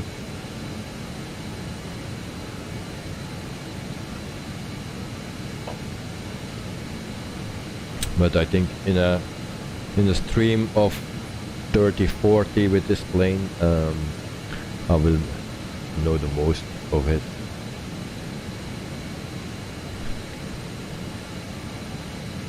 We have also a map here somewhere. As you can see, the map is here. A windhoek is here. And Sean, Flight Simulator 2004 call it. They want their textures back. Yes, I believe it comes directly out of Flight Simulator 2004. Actually, I think Prepare, but yeah, this is a Microsoft Flight Simulator 2020. We expect a bit better, but at least it has a cabin, so we have that already. Well, Lanok, we are now going to Madagascar. Well, yeah, possible. We also need to keep an eye on the fuel, because I'm a fuel burner, and we are not always flying in the shortest way to the airport. So we were speeding a bit, so we made up some time, then we lost some time, and so the total time, flight time, would be in normal conditions 1 hour and 53 minutes. Yesterday we were spot on. Today we will be spot off, sir. But yesterday we were spot on, and that is a good thing. And today with this plane, that's another story.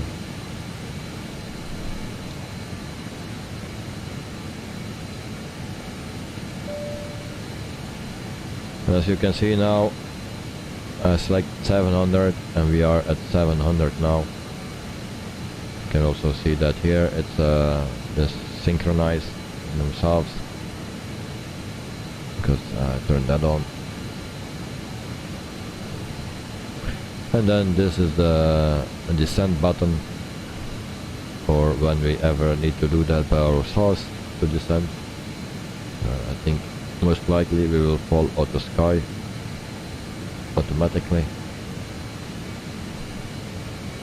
if we continue doing like this.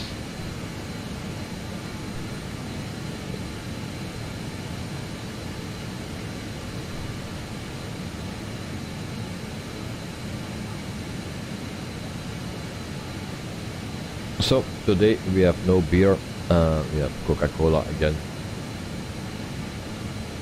And if you in the future want to see another beer review, then just let me know.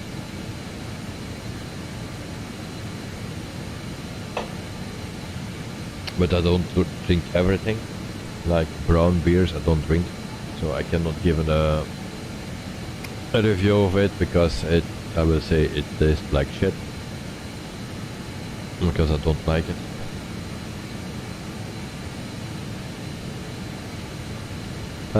Sean, I need to leave for some time. I will try to catch a landing. I'm sorry. Sean, thanks for joining already. Yeah, and you are always welcome. I try to catch the landing, and then we can laugh a bit. If not, then yeah, I will see you in next stream, and I wish you a wonderful day. So, see you soon, mate.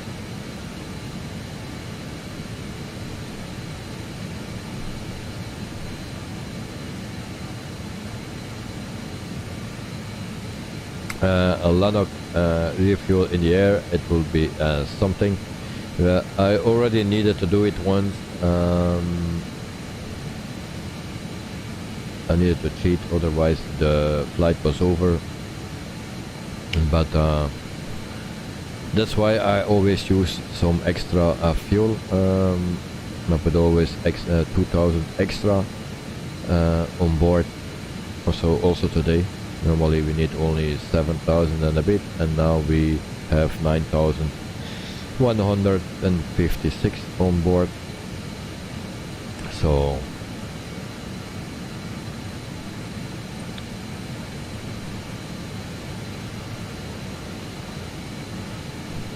now we are doing well. I don't know how long we are flying. I have also no data here where I need to be. Just here 8,000.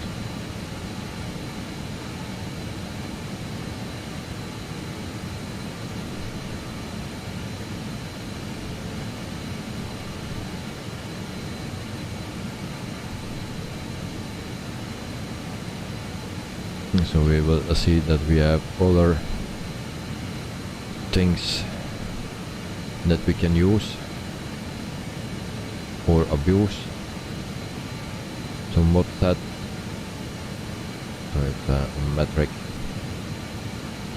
Navigraph linked. Okay. Arrival data.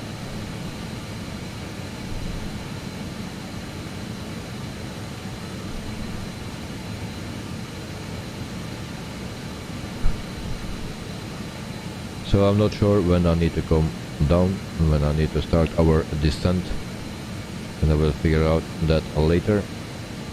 So for our destination airport, that's in Johannesburg, South Africa, and the temperature is there only 11 degrees. So it's not that warm there.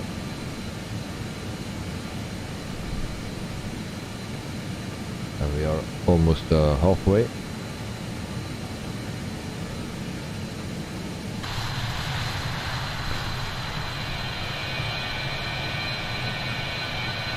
Also, someone asked me to do a night landing or landing in the dark. This can be the one, because I set it up that we will land when it's getting dark or is dark, and with the problems that we're facing, it will be dark.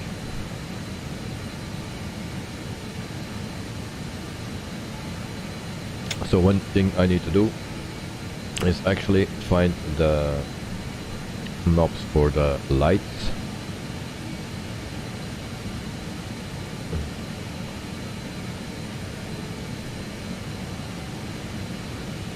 So we need some lights.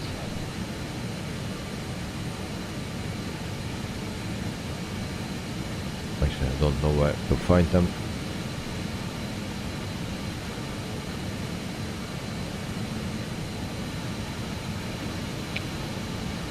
Here there are some lights. Okay. Alright.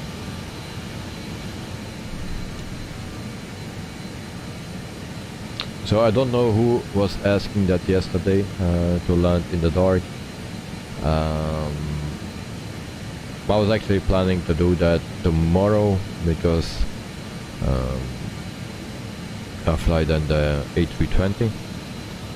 The Phoenix one, but I'm just more confident with that plane than with this plane, of course. So we have some lights already. And what is this?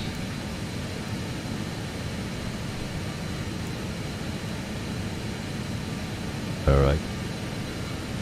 Turn off. Turn off. Turn off. Alright, go. Now you turn it off.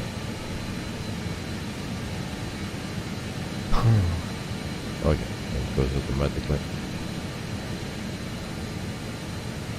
Now we also need lights here. get my Coca-Cola. So if you also can see here, it's not around that, so that's everywhere the case. So we delete that.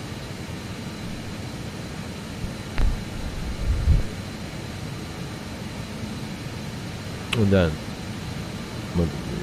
okay, we have lights here, we have lights here, something here, and as well here. All those things are also clickable. Don't ask me for what it is. Also the fly pad you can delete, but I don't know how.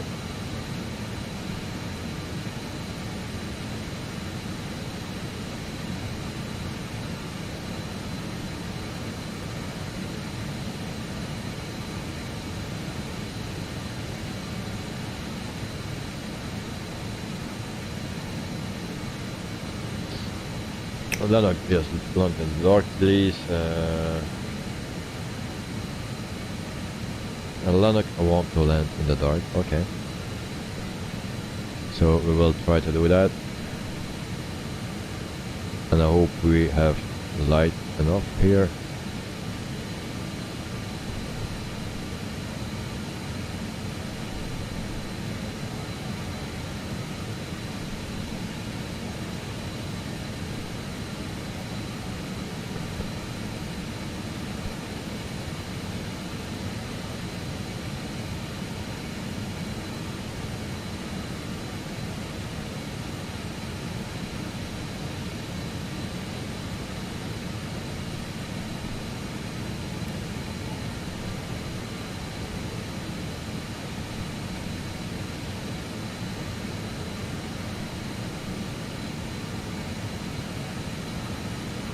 It seems those lights are not burning yet.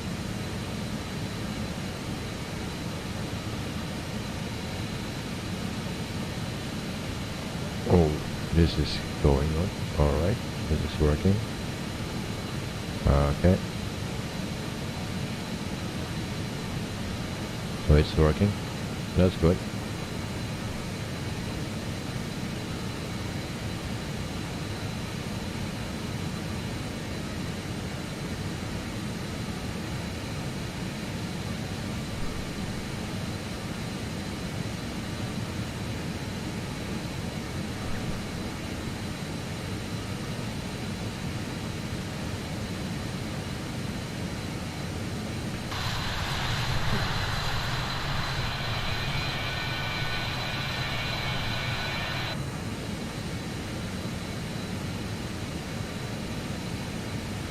So now we are close to the to overspeed, but that's a good thing.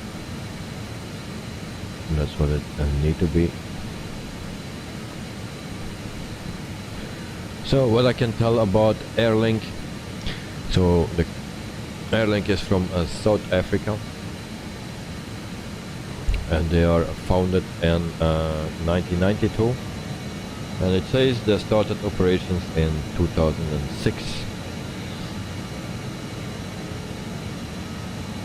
So, and they are actually a group of airlines, and that with Swaziland Airlink and Eswatini Airlink. So the base, the main base is Cape Town International.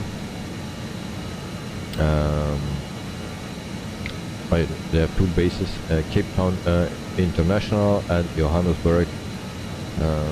So there are the two bases. The fleet size is 53 aircraft and 4 on order. And the average fleet age is 18.7 years old. So in the past they had the British Aerospace 146-200. And they had 4 of them in the past, and also the Aerospace Avro RG 85, and they had 12 of them. So, but now they have the British Aerospace Jetstream 41, and they have 6 of them. Also the Embraer ERG 145, and they have 28 of them, and also the ERG 170, and they have 3 of them, and 16 of the ERG 190.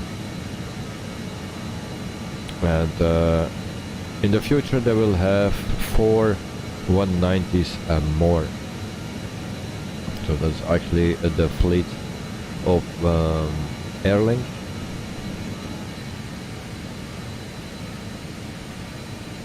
Elliot, hello, I'm back. How's the flight going? Well, with this ups and downs. Sorry. This is how the flight is going, with this ups and downs. I think we are back on course. We had some troubles with speed, but yeah, we are back on course.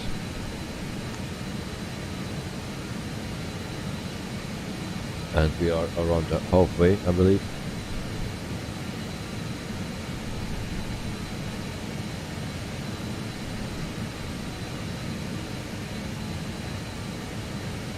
Also, we were talking in the beginning about integration of SimBrave and updated for FMC for Microsoft Flight Simulator and the PMDG 737.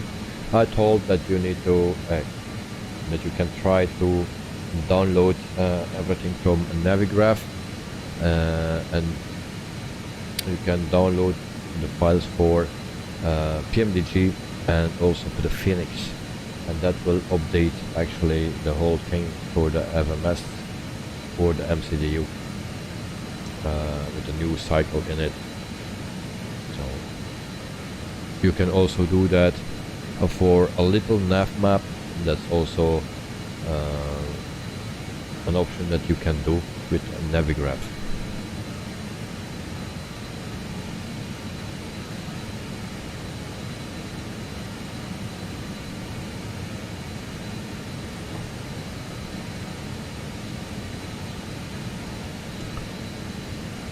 So there are so many things you can do. There are so many things you need to do to fly properly in Microsoft Flight Simulator. So yeah, I'm running a few apps and stuff, and just to stream, but also when I'm not streaming I will use one app less, and that's OBS. The rest you still need. If you play a shooter game or you stream a shooter game, then you just need to walk around and shoot. Here you need so many things.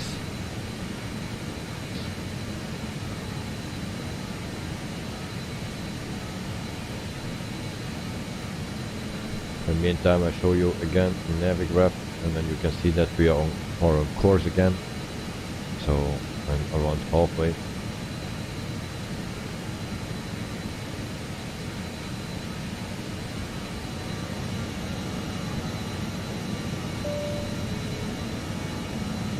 Also, our destination airport, I believe it's a standard one. Not 100% sure, but I believe.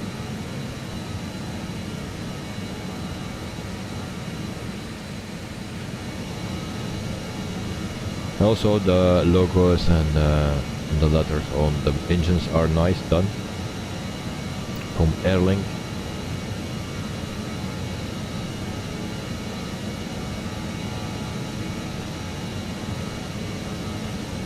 So for the people that are interested in this plane, just know that it's not the easiest plane, but yeah, you like it or you love it or you hate it.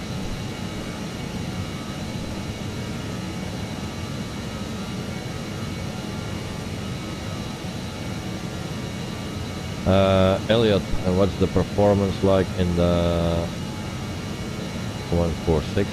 You mean the frames per second performance or the performance of the plane itself? because about the plane, it's working well. Only short takeoffs. It's not a good option, or I do something wrong. If you're talking about frames per second, it seems to be decent. It's not that high on your machine, or it don't take your frames away too much, like the Phoenix, what the Phoenix did in the beginning before the update. If you took the highest setting, it was not working with me, so I could not fly with it. So I took a medium setting, so the balanced setting, and that was working okay.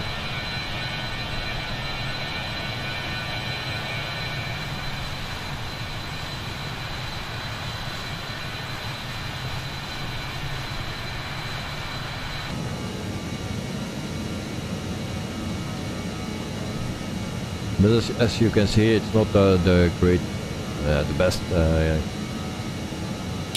textures, so that also makes that it's not that demanding on the frames. As you can see, the textures are not that great.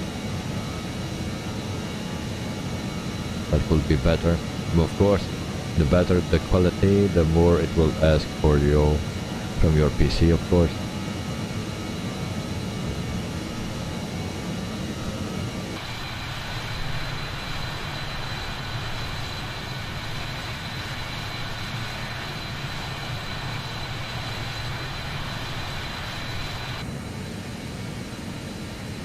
And I'm lucky, I'm happy that I didn't buy the Concorde, because I would be disappointed when I would buy that. This looked better than the Concorde, and yeah, if this is not perfect, the Concorde will be even less than that.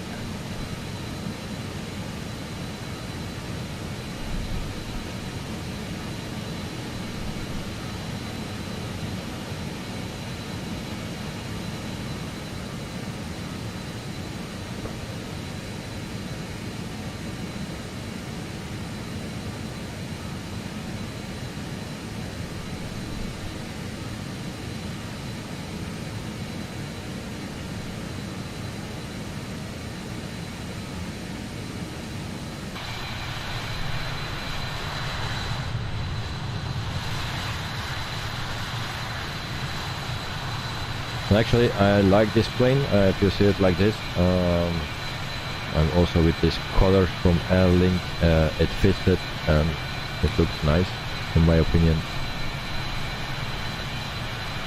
So even though it's not my favorite airplane, but it looks nice.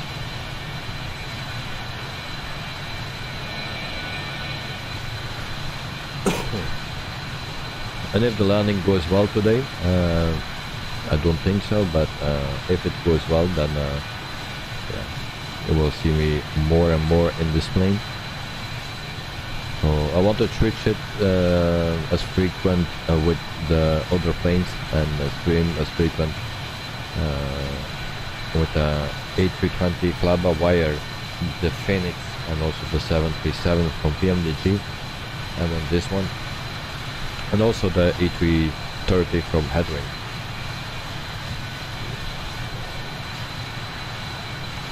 TH77, your first flight in the Phoenix was hard on my PC, but after testing display options, and sit down and choosing a 4K livery instead of an 8K, frames came back again. Yes, oh yeah, good that you say that, because all my liveries are also in 8K. So I still need to change that, I believe. I need to check that. Maybe I did it already, but I don't believe that I did it. And so I will change that if it's not changed already, and then we will see if there is an improvement. I set it on balanced and I streamed with that, and yeah, it was not 100%, but it was working. It could be better, but also the textures or the liveries were in 8K, and I don't need that, so we will put that in 4K. I didn't see that when I downloaded everything, all the liveries. I didn't see that that it was all in 8K.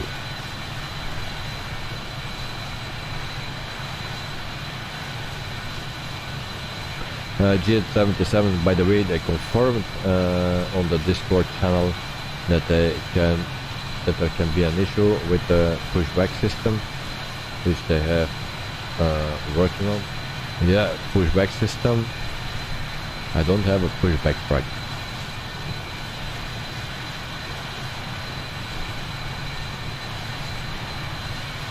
Yes, didn't see it the first time either.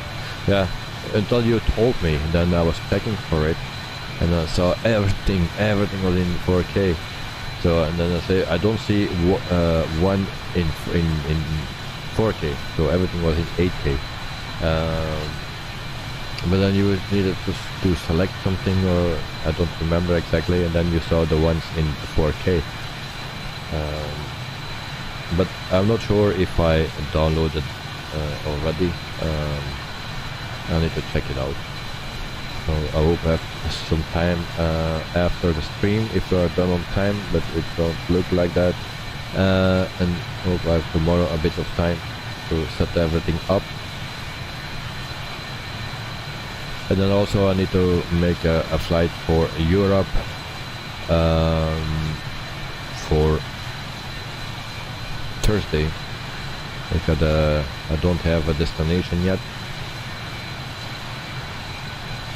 I'm running behind. And then also I need to prepare one for Sunday, because Sunday also we will stream at the same time.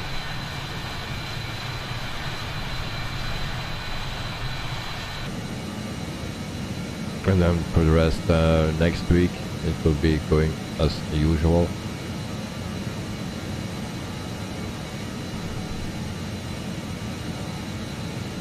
Only next week there is a flight with the fly-by-wire that we will do. I believe on Wednesday or Thursday that we do a flight in Africa with the fly-by-wire, and it will be the fly-by-wire, no other one. Or not the Phoenix, because it's also an A320, but no, we do the fly-by-wire, and there's a special reason for that, because a special, yeah, beautiful reason actually. And I will not tell what it is, but it's just something what is very beautiful.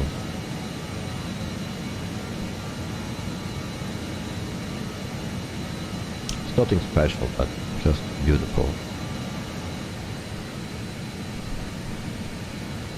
So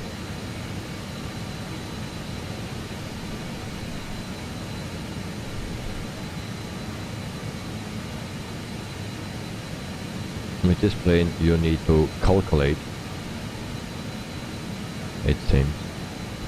So we need to be at 5,500 feet somewhere.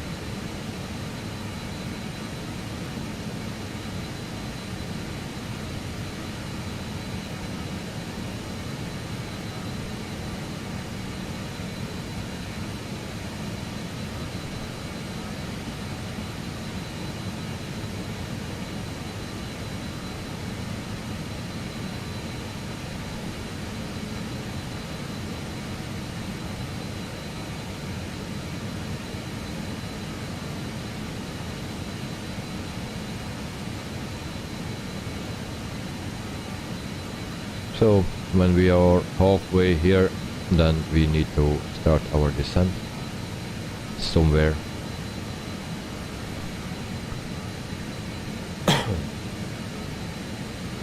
And you see it's getting dark.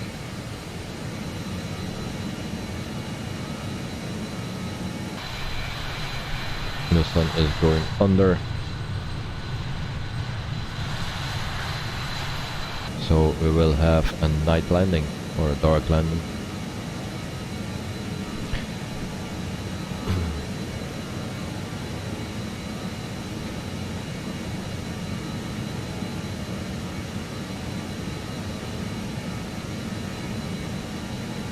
So you guys, what you prefer for the stream tomorrow? The Flaba Wire or the Phoenix? What you want to see?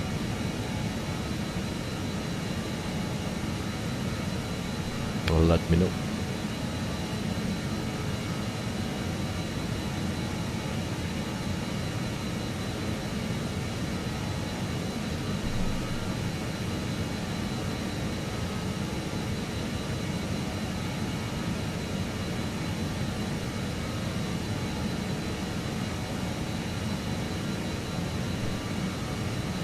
And I believe next time if I fly the 146 that I can do it just on my own thing, that everything will be going quicker, because I think I know what I did wrong this afternoon. The same thing what I did in the stream here, so then everything will be going a bit smoother. Also when cruising, everything will go a bit smoother, and then we just need to learn to land this thing. Also find out when we need to descend. But we are learning every time we fly it.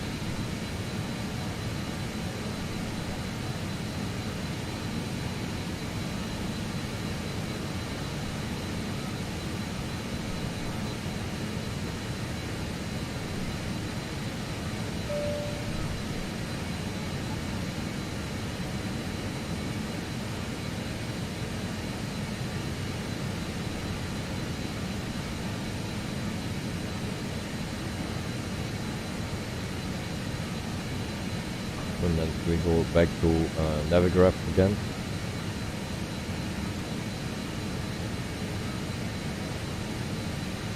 So we are in Botswana.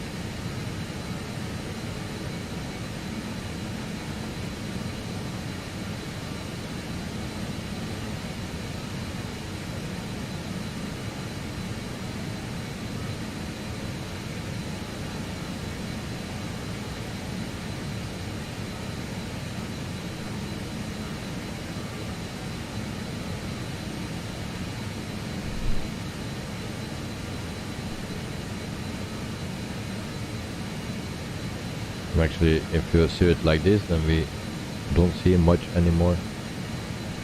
Once again, there are no clouds, perfect weather.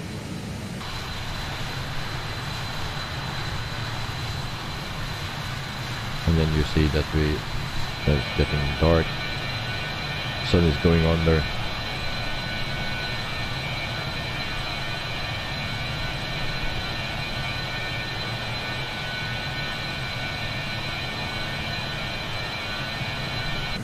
But once again, this is not real time. It's only real weather, but not real time. Because otherwise we will fly the whole time in the dark. Yesterday we flew real time, but then the sun was coming up because we were in Australia.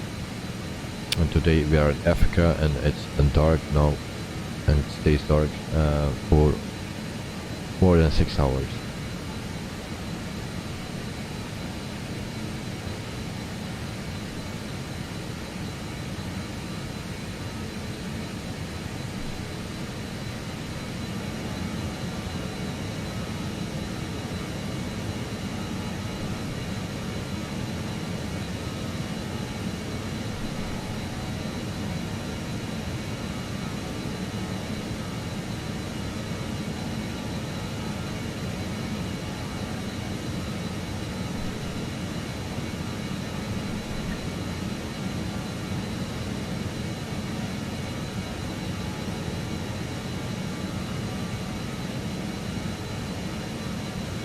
So is someone of you guys here in chat flying the Mad Dog? And if yes, what do you think of it? because I didn't buy the Mad Dog. I also didn't see much of the Mad Dog on the YouTube channels, but I saw here and there a little bit. But there were also some issues with it.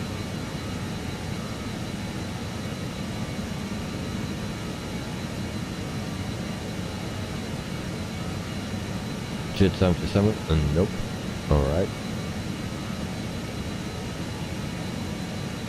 But it's also not one of my favorite planes. Was not really looking forward to that one. Maybe it can be a very good plane. That's not what I want to say, but just not my style. And eventually you need to make a decision if you buy everything, because everything is a lot of money, and sometimes you need to say no. So I did that with a Mad Dog.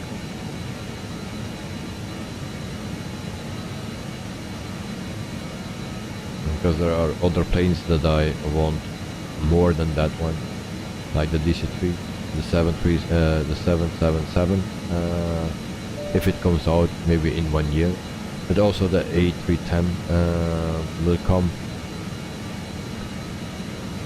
So also an important plane for me.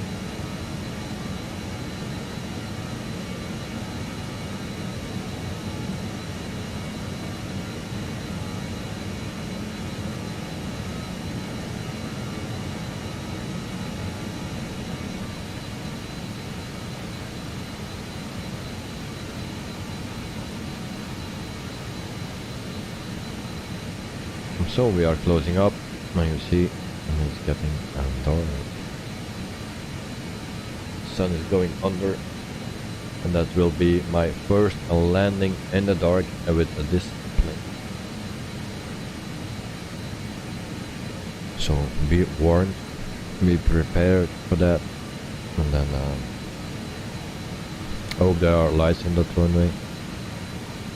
But Johannesburg, it's a bigger airport, then that will be another problem.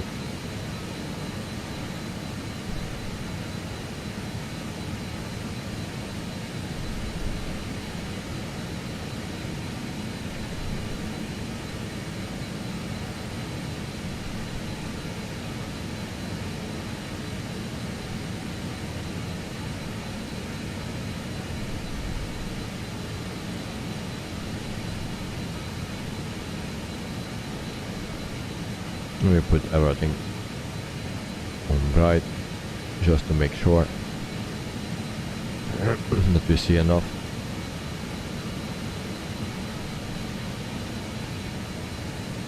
But this is my first time using this one when it gets dark.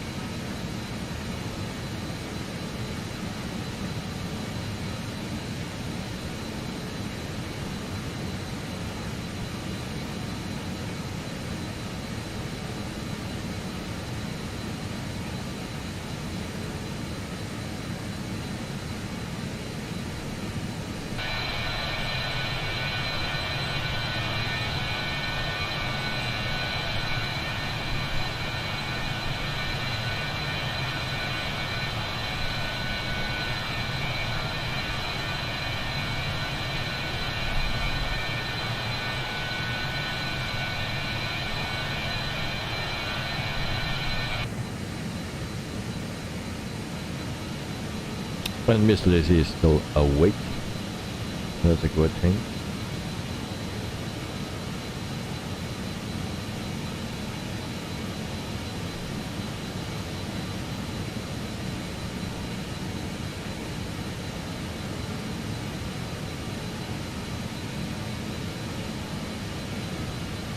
So it seems to be clickable here. Don't do anything. Seems.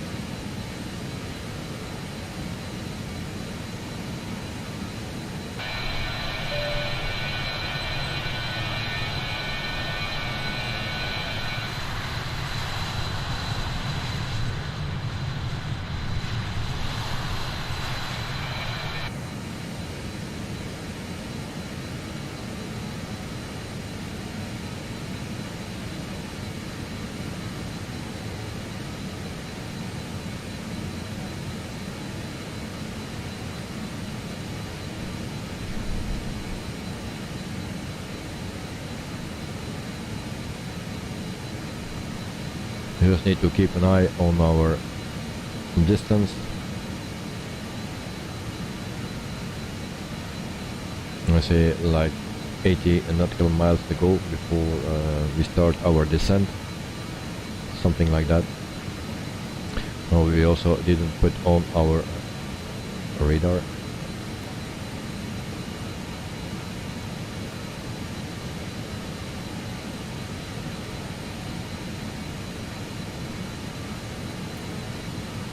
This is standby, and this is the weather. Weather is not working normally because there is no integration for that yet. It will come with a sim update 10, and then everyone can make the weather radar working. But before sim update 10 it's not possible. Used a subcompact. Hello. Quite late you are. Yes, a bit late, but not too late of course, because we didn't start our descent yet. We lost some time because we are flying in the wrong direction. And then we had also some problems with the speed. We were overspeeding, and then after we were stalling, so we lost some time, and now we are in the correct direction and like 80 nautical miles away from our top of descent. And US subcompact, welcome to the stream, mate. And I hope you are doing fine.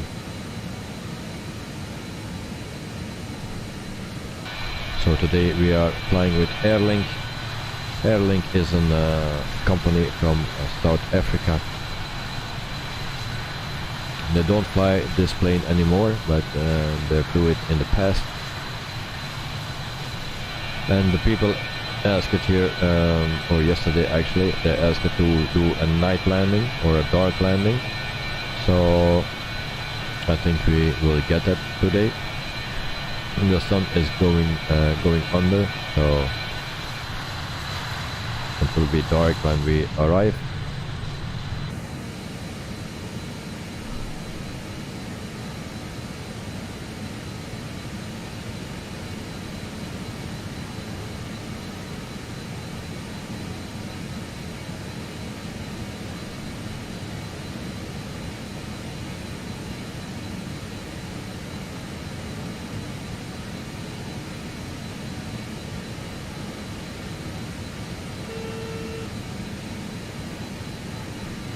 There we have the sound. I don't know what that is.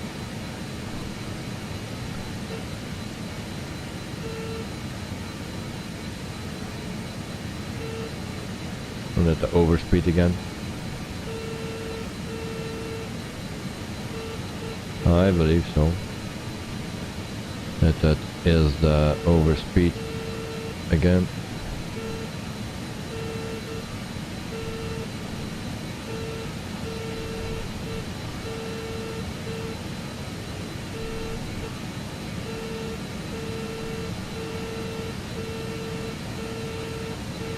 Actually it's there we go again. There we go again.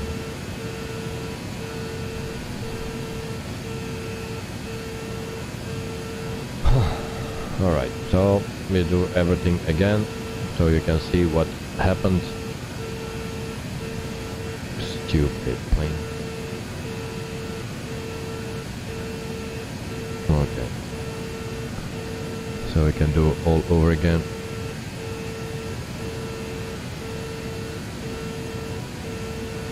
That's not what I need.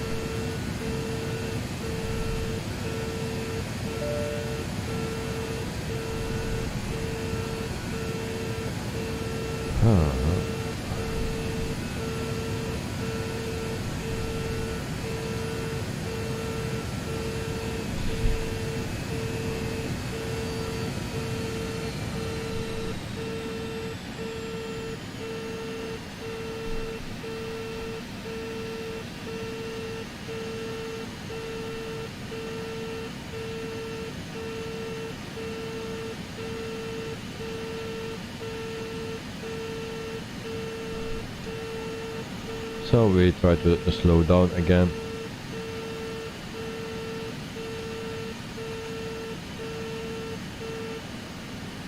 So alarm is off now.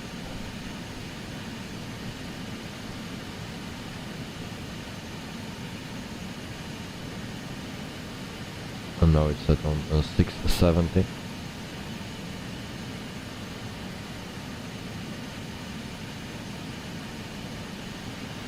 I hope it will work now, but I'm afraid not.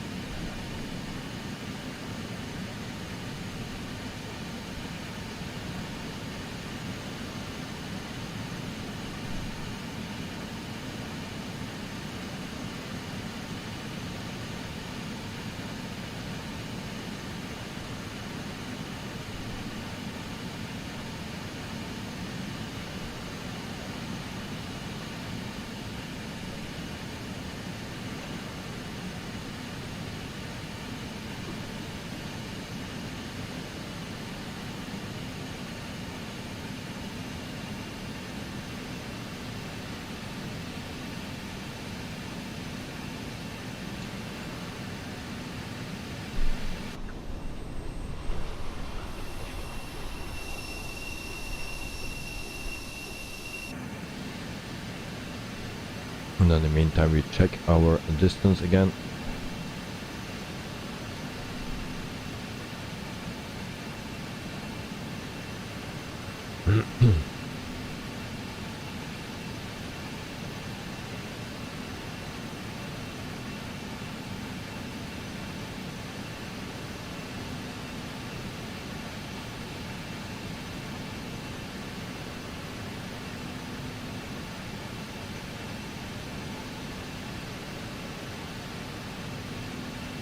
So it's almost time to start our descent. Just wait a little bit longer. That plane is not doing what it should do, need to do.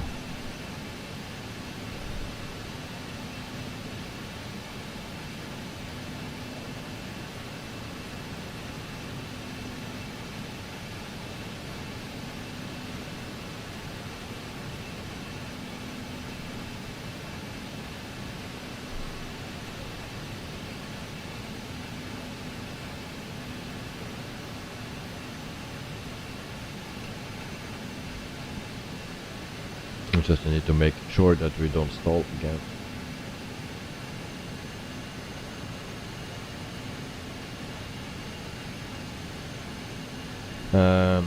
Use a sub-compact, have the stream in one tab and the French open in another one. Alright, that's why we got all two eyes to see on two screens or in two separate things.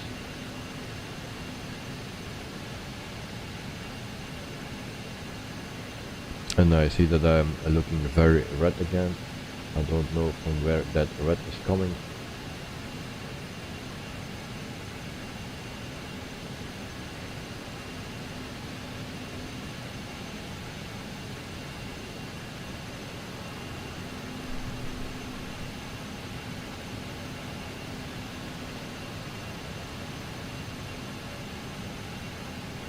So 6 more miles or so, and then we can go to 8,000 feet. We already will set that.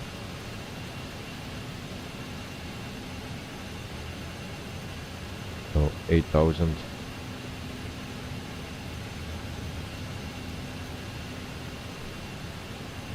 We try to do that on time. As you can see, we are close to stall.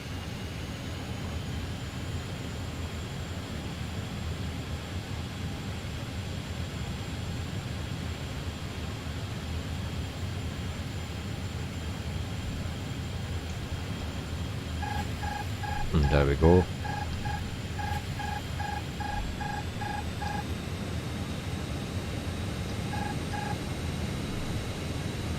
And we turn on LNAV again.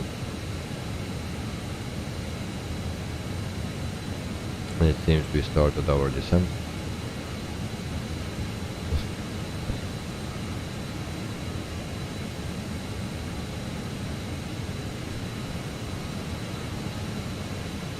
So let's start our descent then.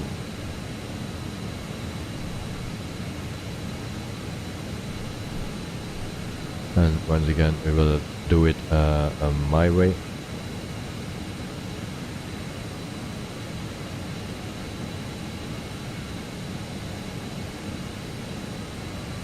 So I'll pull the nose forward and then everything goes off, of course. Why you do that?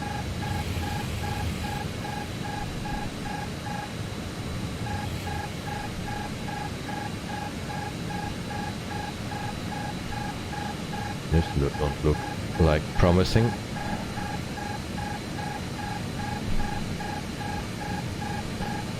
Alright. LNAV.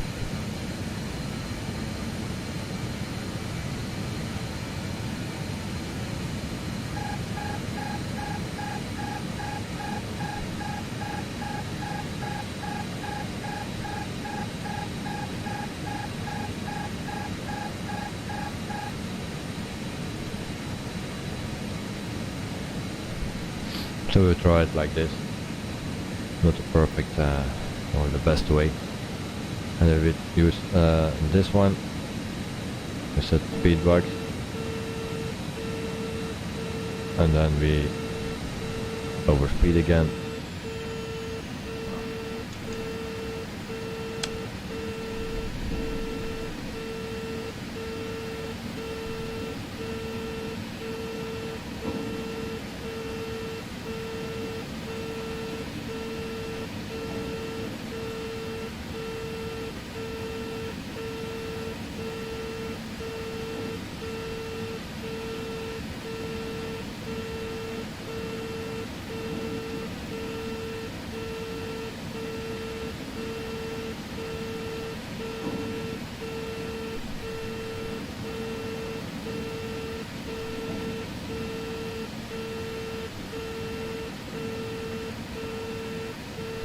So we wait until alarm is going off, stops, because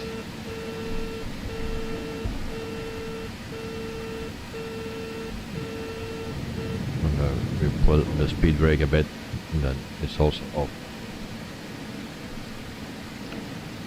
Once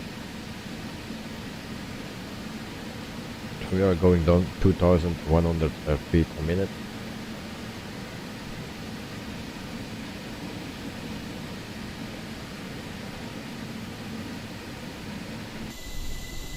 So this is our night landing then. To make it even more complete, the fiasco.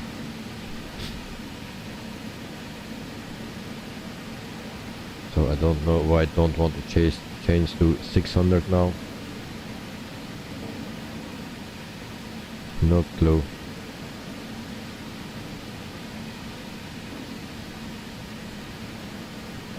So this is a descent mode, and then normally this need to change to 600 because it's set on 600 here.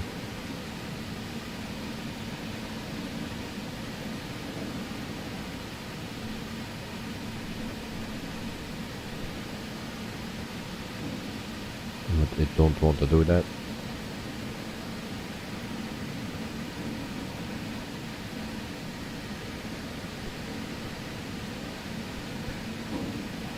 So then I show you in meantime Navigraph, so you can see that we are almost there.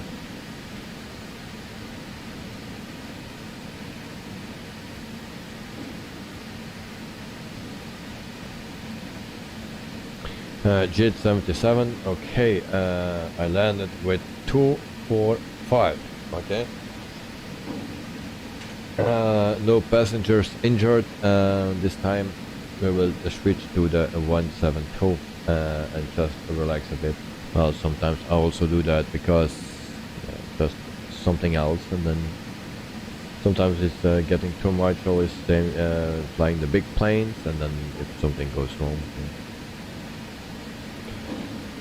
But 245 is not that bad. More like a Ryanair standard thing.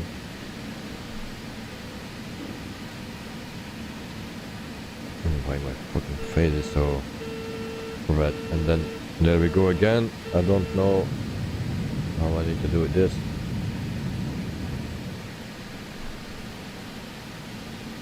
Why don't do what it should do. This is descending, and why it don't work properly. So my engines are on idle, and I'm still overspeeding. If you can see, cannot go lower than this. This is the lowest.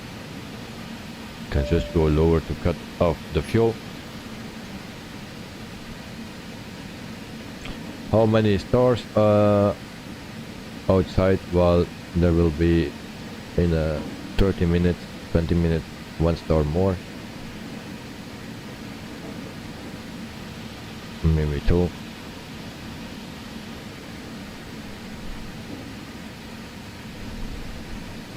So we are at 13,000 feet, 14,000 feet. And we go to 8,000, and we need to select that again, of course. And there we go again. So what we do for that, to solve that problem, then we open the back, and there we go. Sesame, open you. There we go. And then of course now my autopilot is off, I believe. Oh no, because I touched the trim wheel.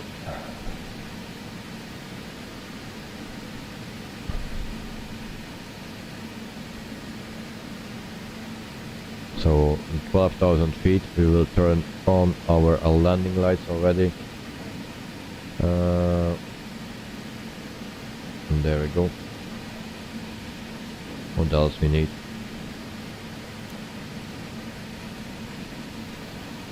Not this. Then we need something here.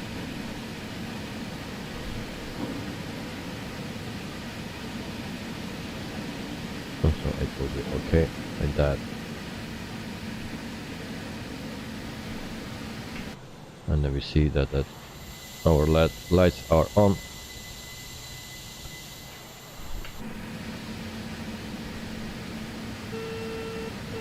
And then we are speeding again.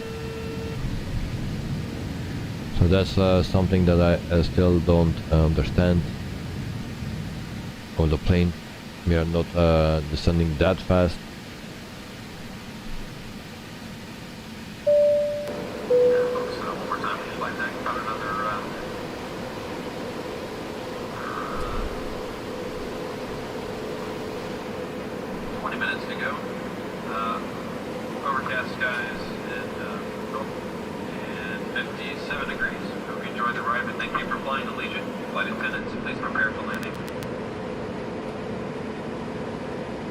You don't even see the wings now. Ladies and gentlemen, we have begun our initial descent. At this time, please stow all carry-on items back under the seat in front of you, or in the overhead bins, and your seatbelt should be securely fastened. We are not only your flight attendants today, we are the cabin cleaners as well. Kindly take a look at the floor areas and the seat back pockets. Pass towards the aisle of the used service items, newspapers, magazines, anything that you no longer wish to take with you. We'll collect those items shortly. As well, you're welcome to turn in any of those completed Allegiant World MasterCard applications at this time.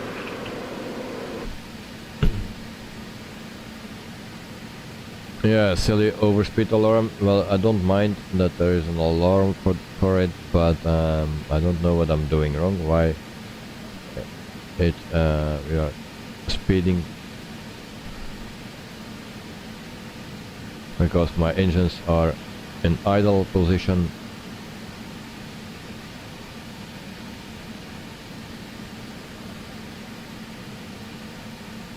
So I don't understand. So we are at 8,000 feet, no clue where the airport is.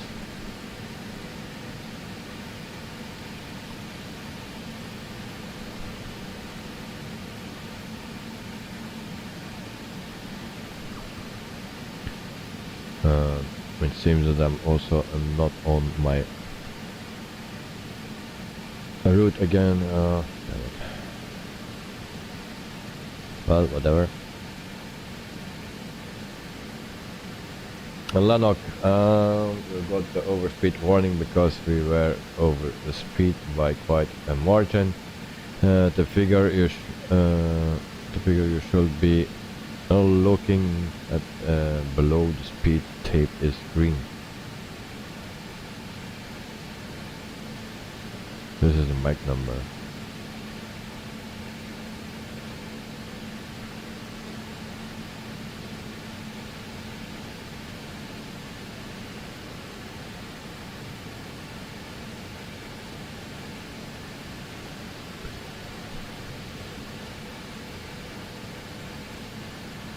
Yeah.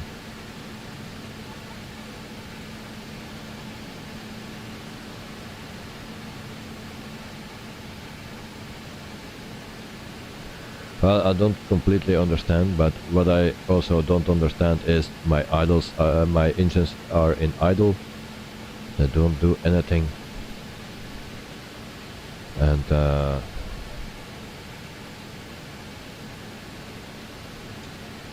that's a bit weird. But now we need to keep up the speed, of course. And so now my engines are going up, it seems. Actually, I need to set this to 700. No.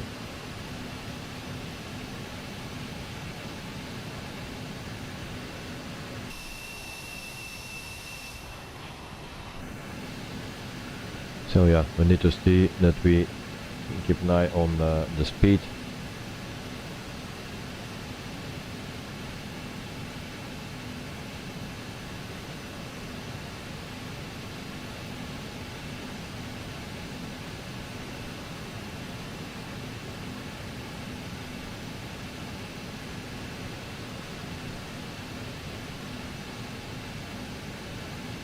And then we need to locate our airport.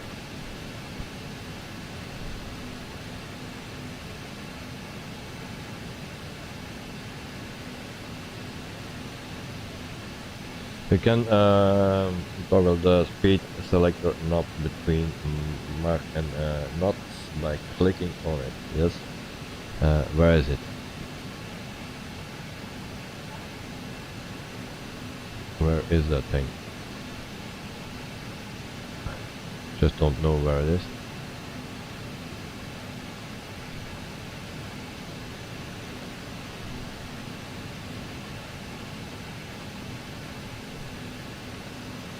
But I believe you cannot do that in this plane.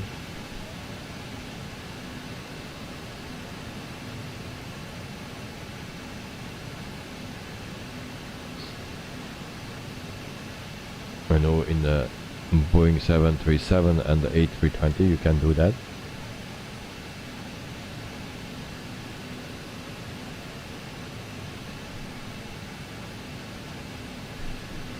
So we try to speed up a bit.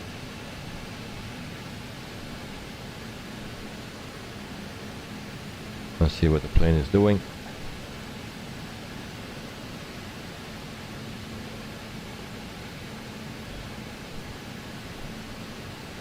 So we have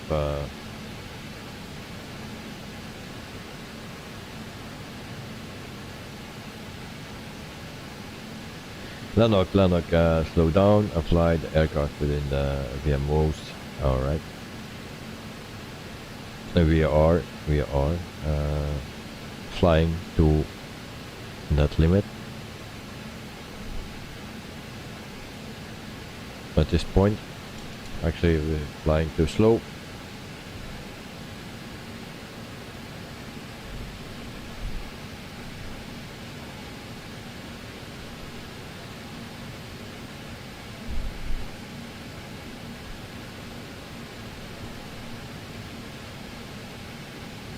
And so we still need to do 24 or 25 nautical miles, and then I think we make the turn, and then we also can select 5,500 feet. Something.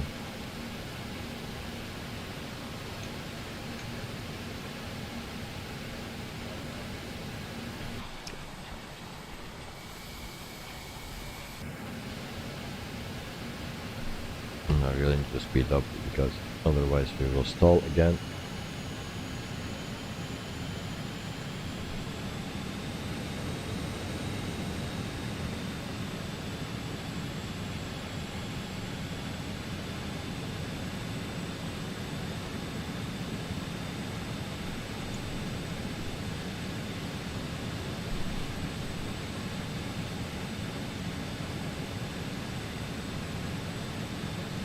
So I hope we all can make it because first of all that the PC don't crash like yesterday or get stuck, and second that we have a decent landing. I don't expect a butter landing, but just decent is for me enough.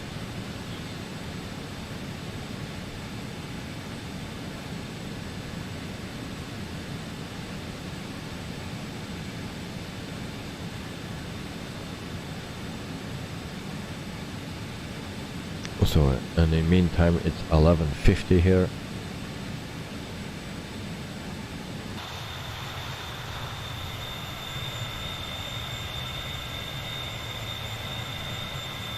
And of course you don't see now a lot because it's dark.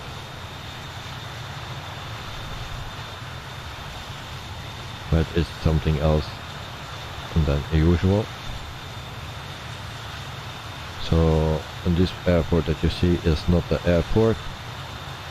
That's Lanseria International. The code is Foxtrot Alpha Lima Alpha.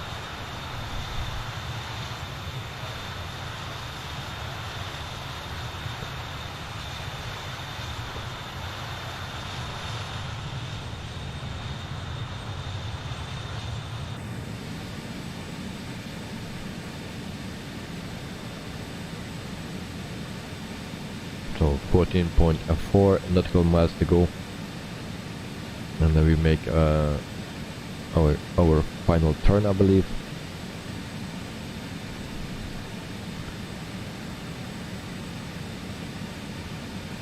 And then we will line up with the runway. Of course I need to ask for permission.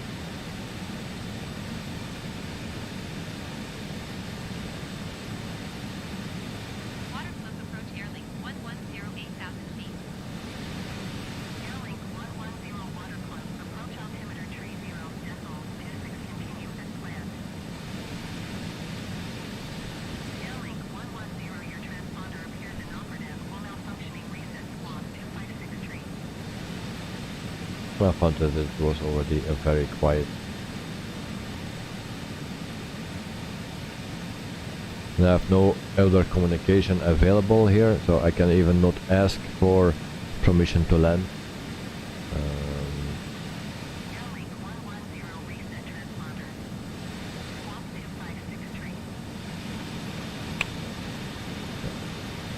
It's sad, but it's not on, of course. Not why. That's why we forgot to turn it on.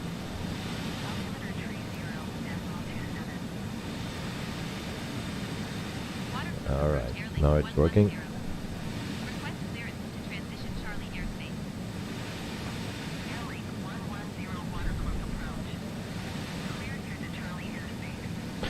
Lanok, today important speed, and speed. Yes. Now you're seeing that. You'll see that we are speeding too hard.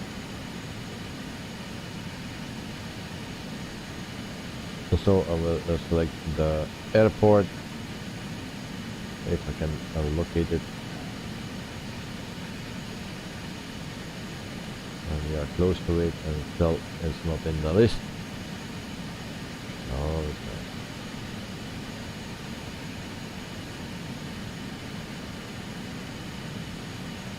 So I found it. Johannesburg Tower Airlink 110 So I hope it's the correct runway, because I don't want to change it.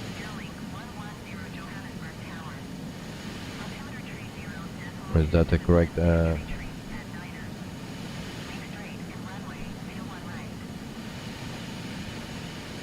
we'll check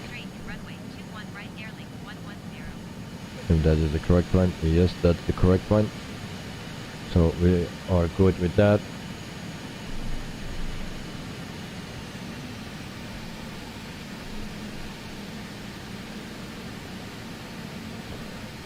So it overshoots again. And actually we need to go down.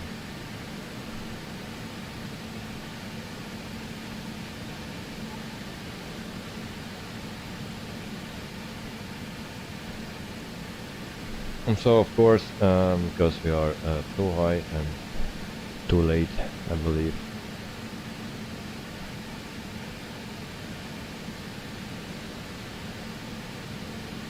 Then we 2500.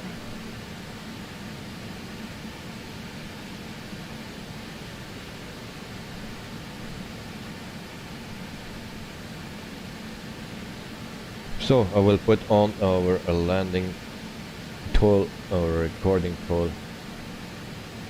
Airlink 110 wind 233 and 9er.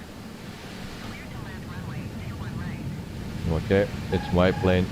There we go. Clear to land runway 21 right, Airlink 110. And then we put the landing gear down as well.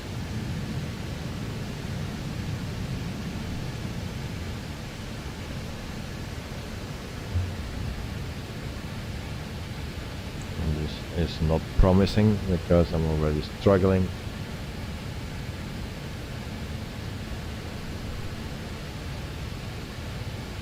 So I will not read any comments for a second, because this is so hard to keep it steady. 1000.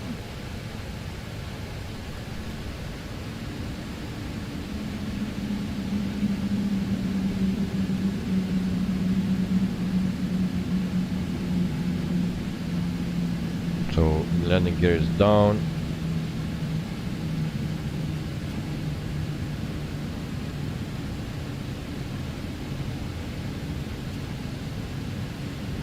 And then we try to slow down as well and go lower, 500. So this is our runway, the correct runway. Still high. So here we go, guys. Pray.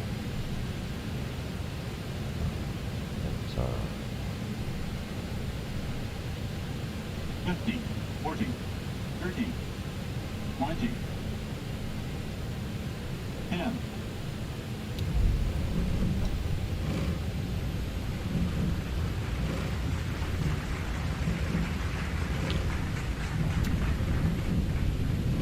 So spoilers. And then I put it in thrust reverse, but it has no thrust reverse source. So then I also can put the brakes. So everything is fine. So speed brakes can come off. And then I don't know which direction I need to go. Okay, and there are the markers. So we speed up a bit. So this was our landing for today. It was not that bad. So Elliot, nice landing, very good, top notch, 10 on 10 from Lanok. So yes, here we go. It will be good. Good luck. Ladies and gentlemen, welcome to your continued thank safety you. as well as the safety of those around you. Please remain seated with your seatbelt securely fastened, all of your carrying items safely stowed and out of the aisleway until the aircraft does come to a complete and final stop. Once our captain turns off the fasten seatbelt sign, that will be your one and only indication that it's safe to get up and gather your personal belongings. Please use caution when opening the overhead bins, as items do tend to shift during flight. Please refrain from smoking till safe outside the terminal and then only in designated smoking areas.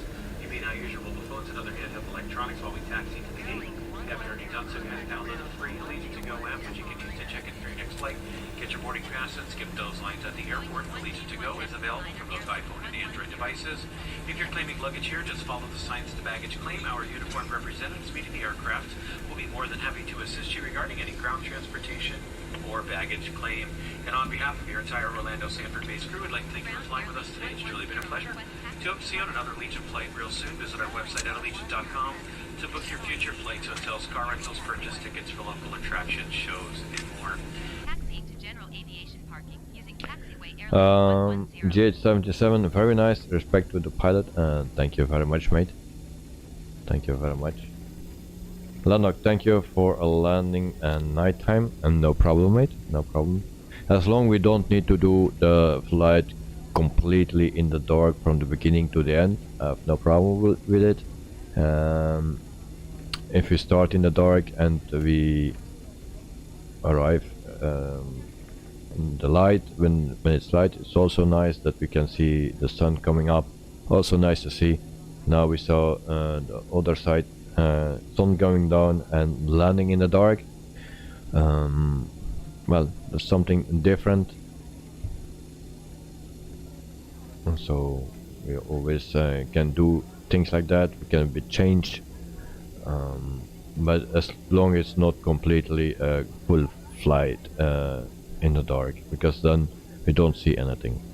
I like to see things. But you're welcome, mate.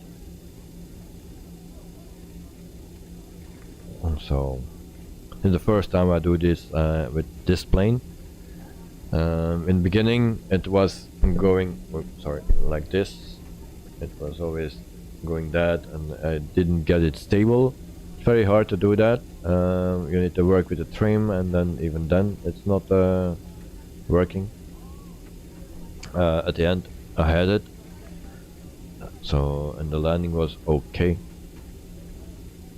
Are we back on the runway?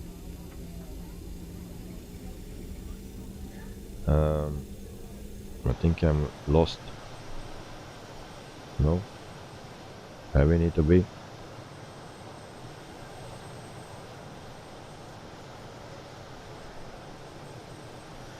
It's because of it's dark, that I'm lost now.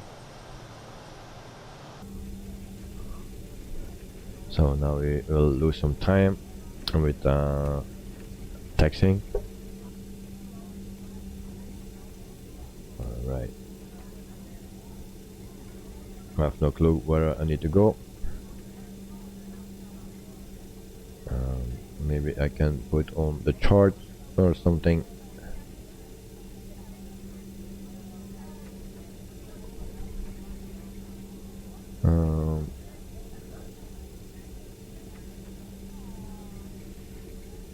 Taxi, airport. Do we see here something? Alright. But what they say,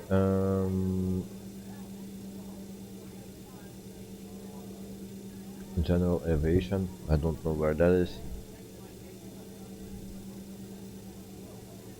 Apron.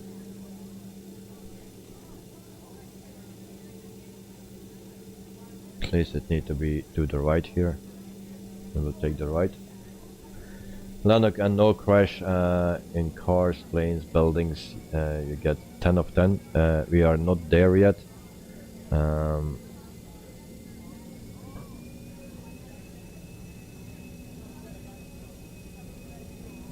And there was a car coming.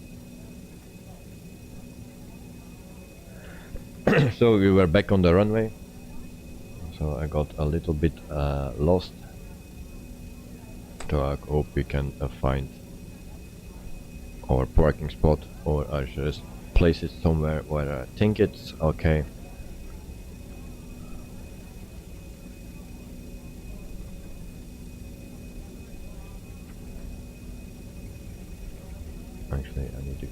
that way. Don't you dare. No, I don't.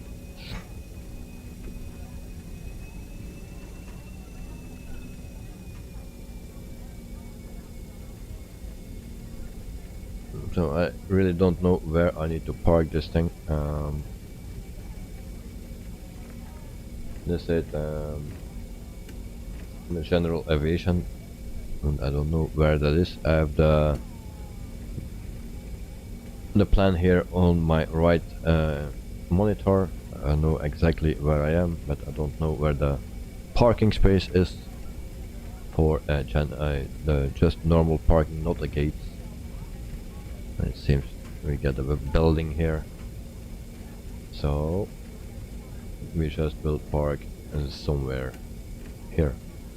Here is space, but there is already someone parked, but we don't care. We cannot use the jetway either because this plane is too low.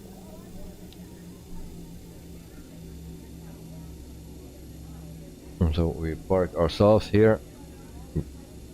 We got a permission to do that. So this is our destination. I will go around the airport so you can see where we are.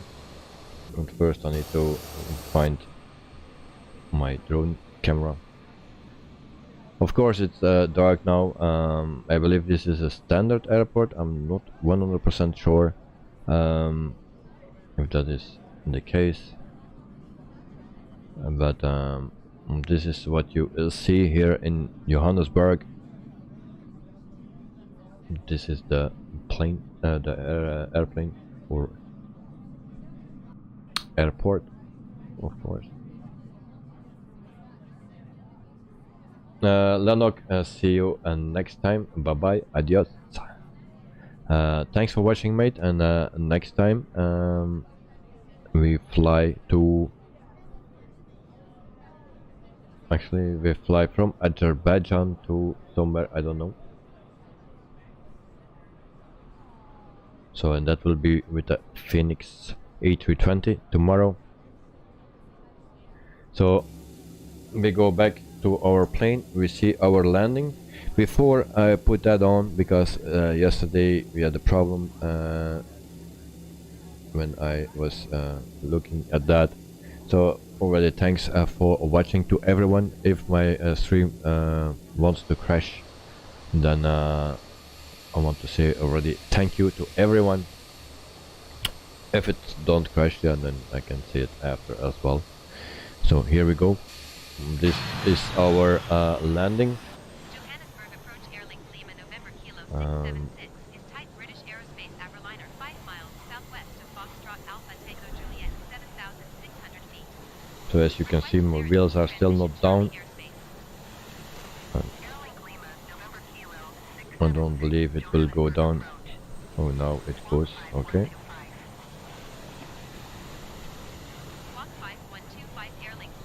J77, thank you very much, mate. Yeah, just in case. Good night. Well, it was a long time ago that I had a problem with the PC, and now yesterday suddenly everything went good until I put a replay on and we saw it, and then the interior view just on the touchdown it stopped. So I don't know what was going on. I could not do anything anymore.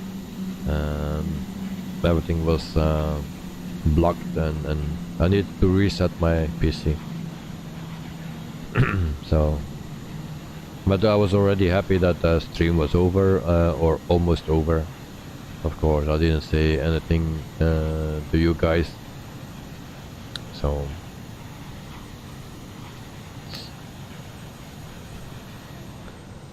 but here we are. I checked quickly my landing rating. That's what it said on this program before we land again. 148, so it says perfect. Maybe it will change when we land now again.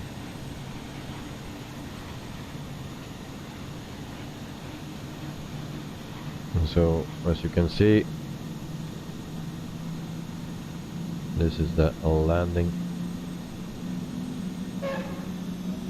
and then we hear the sound of the wheels again, with my nose up again, very long.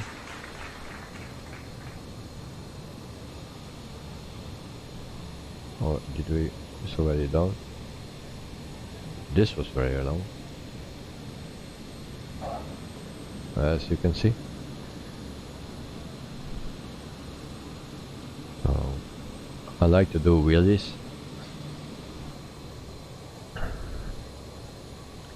So once again, we see the landing from the inside now.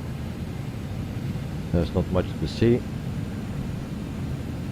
because it's dark.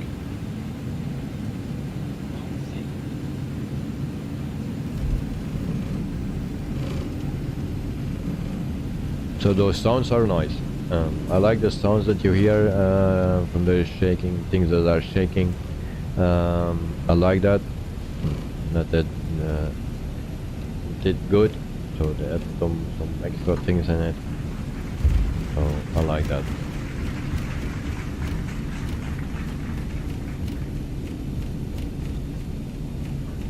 So tomorrow we fly from Azerbaijan, as you can see here, with the A320 from Phoenix. So this is Baku where we fly to, and we fly to the Saudi Arabia or something. That's the flight for tomorrow, and then on Thursday we will fly. I don't know yet. Maybe this one that we fly with Luxair, and then we will see, because I need to work on the planning.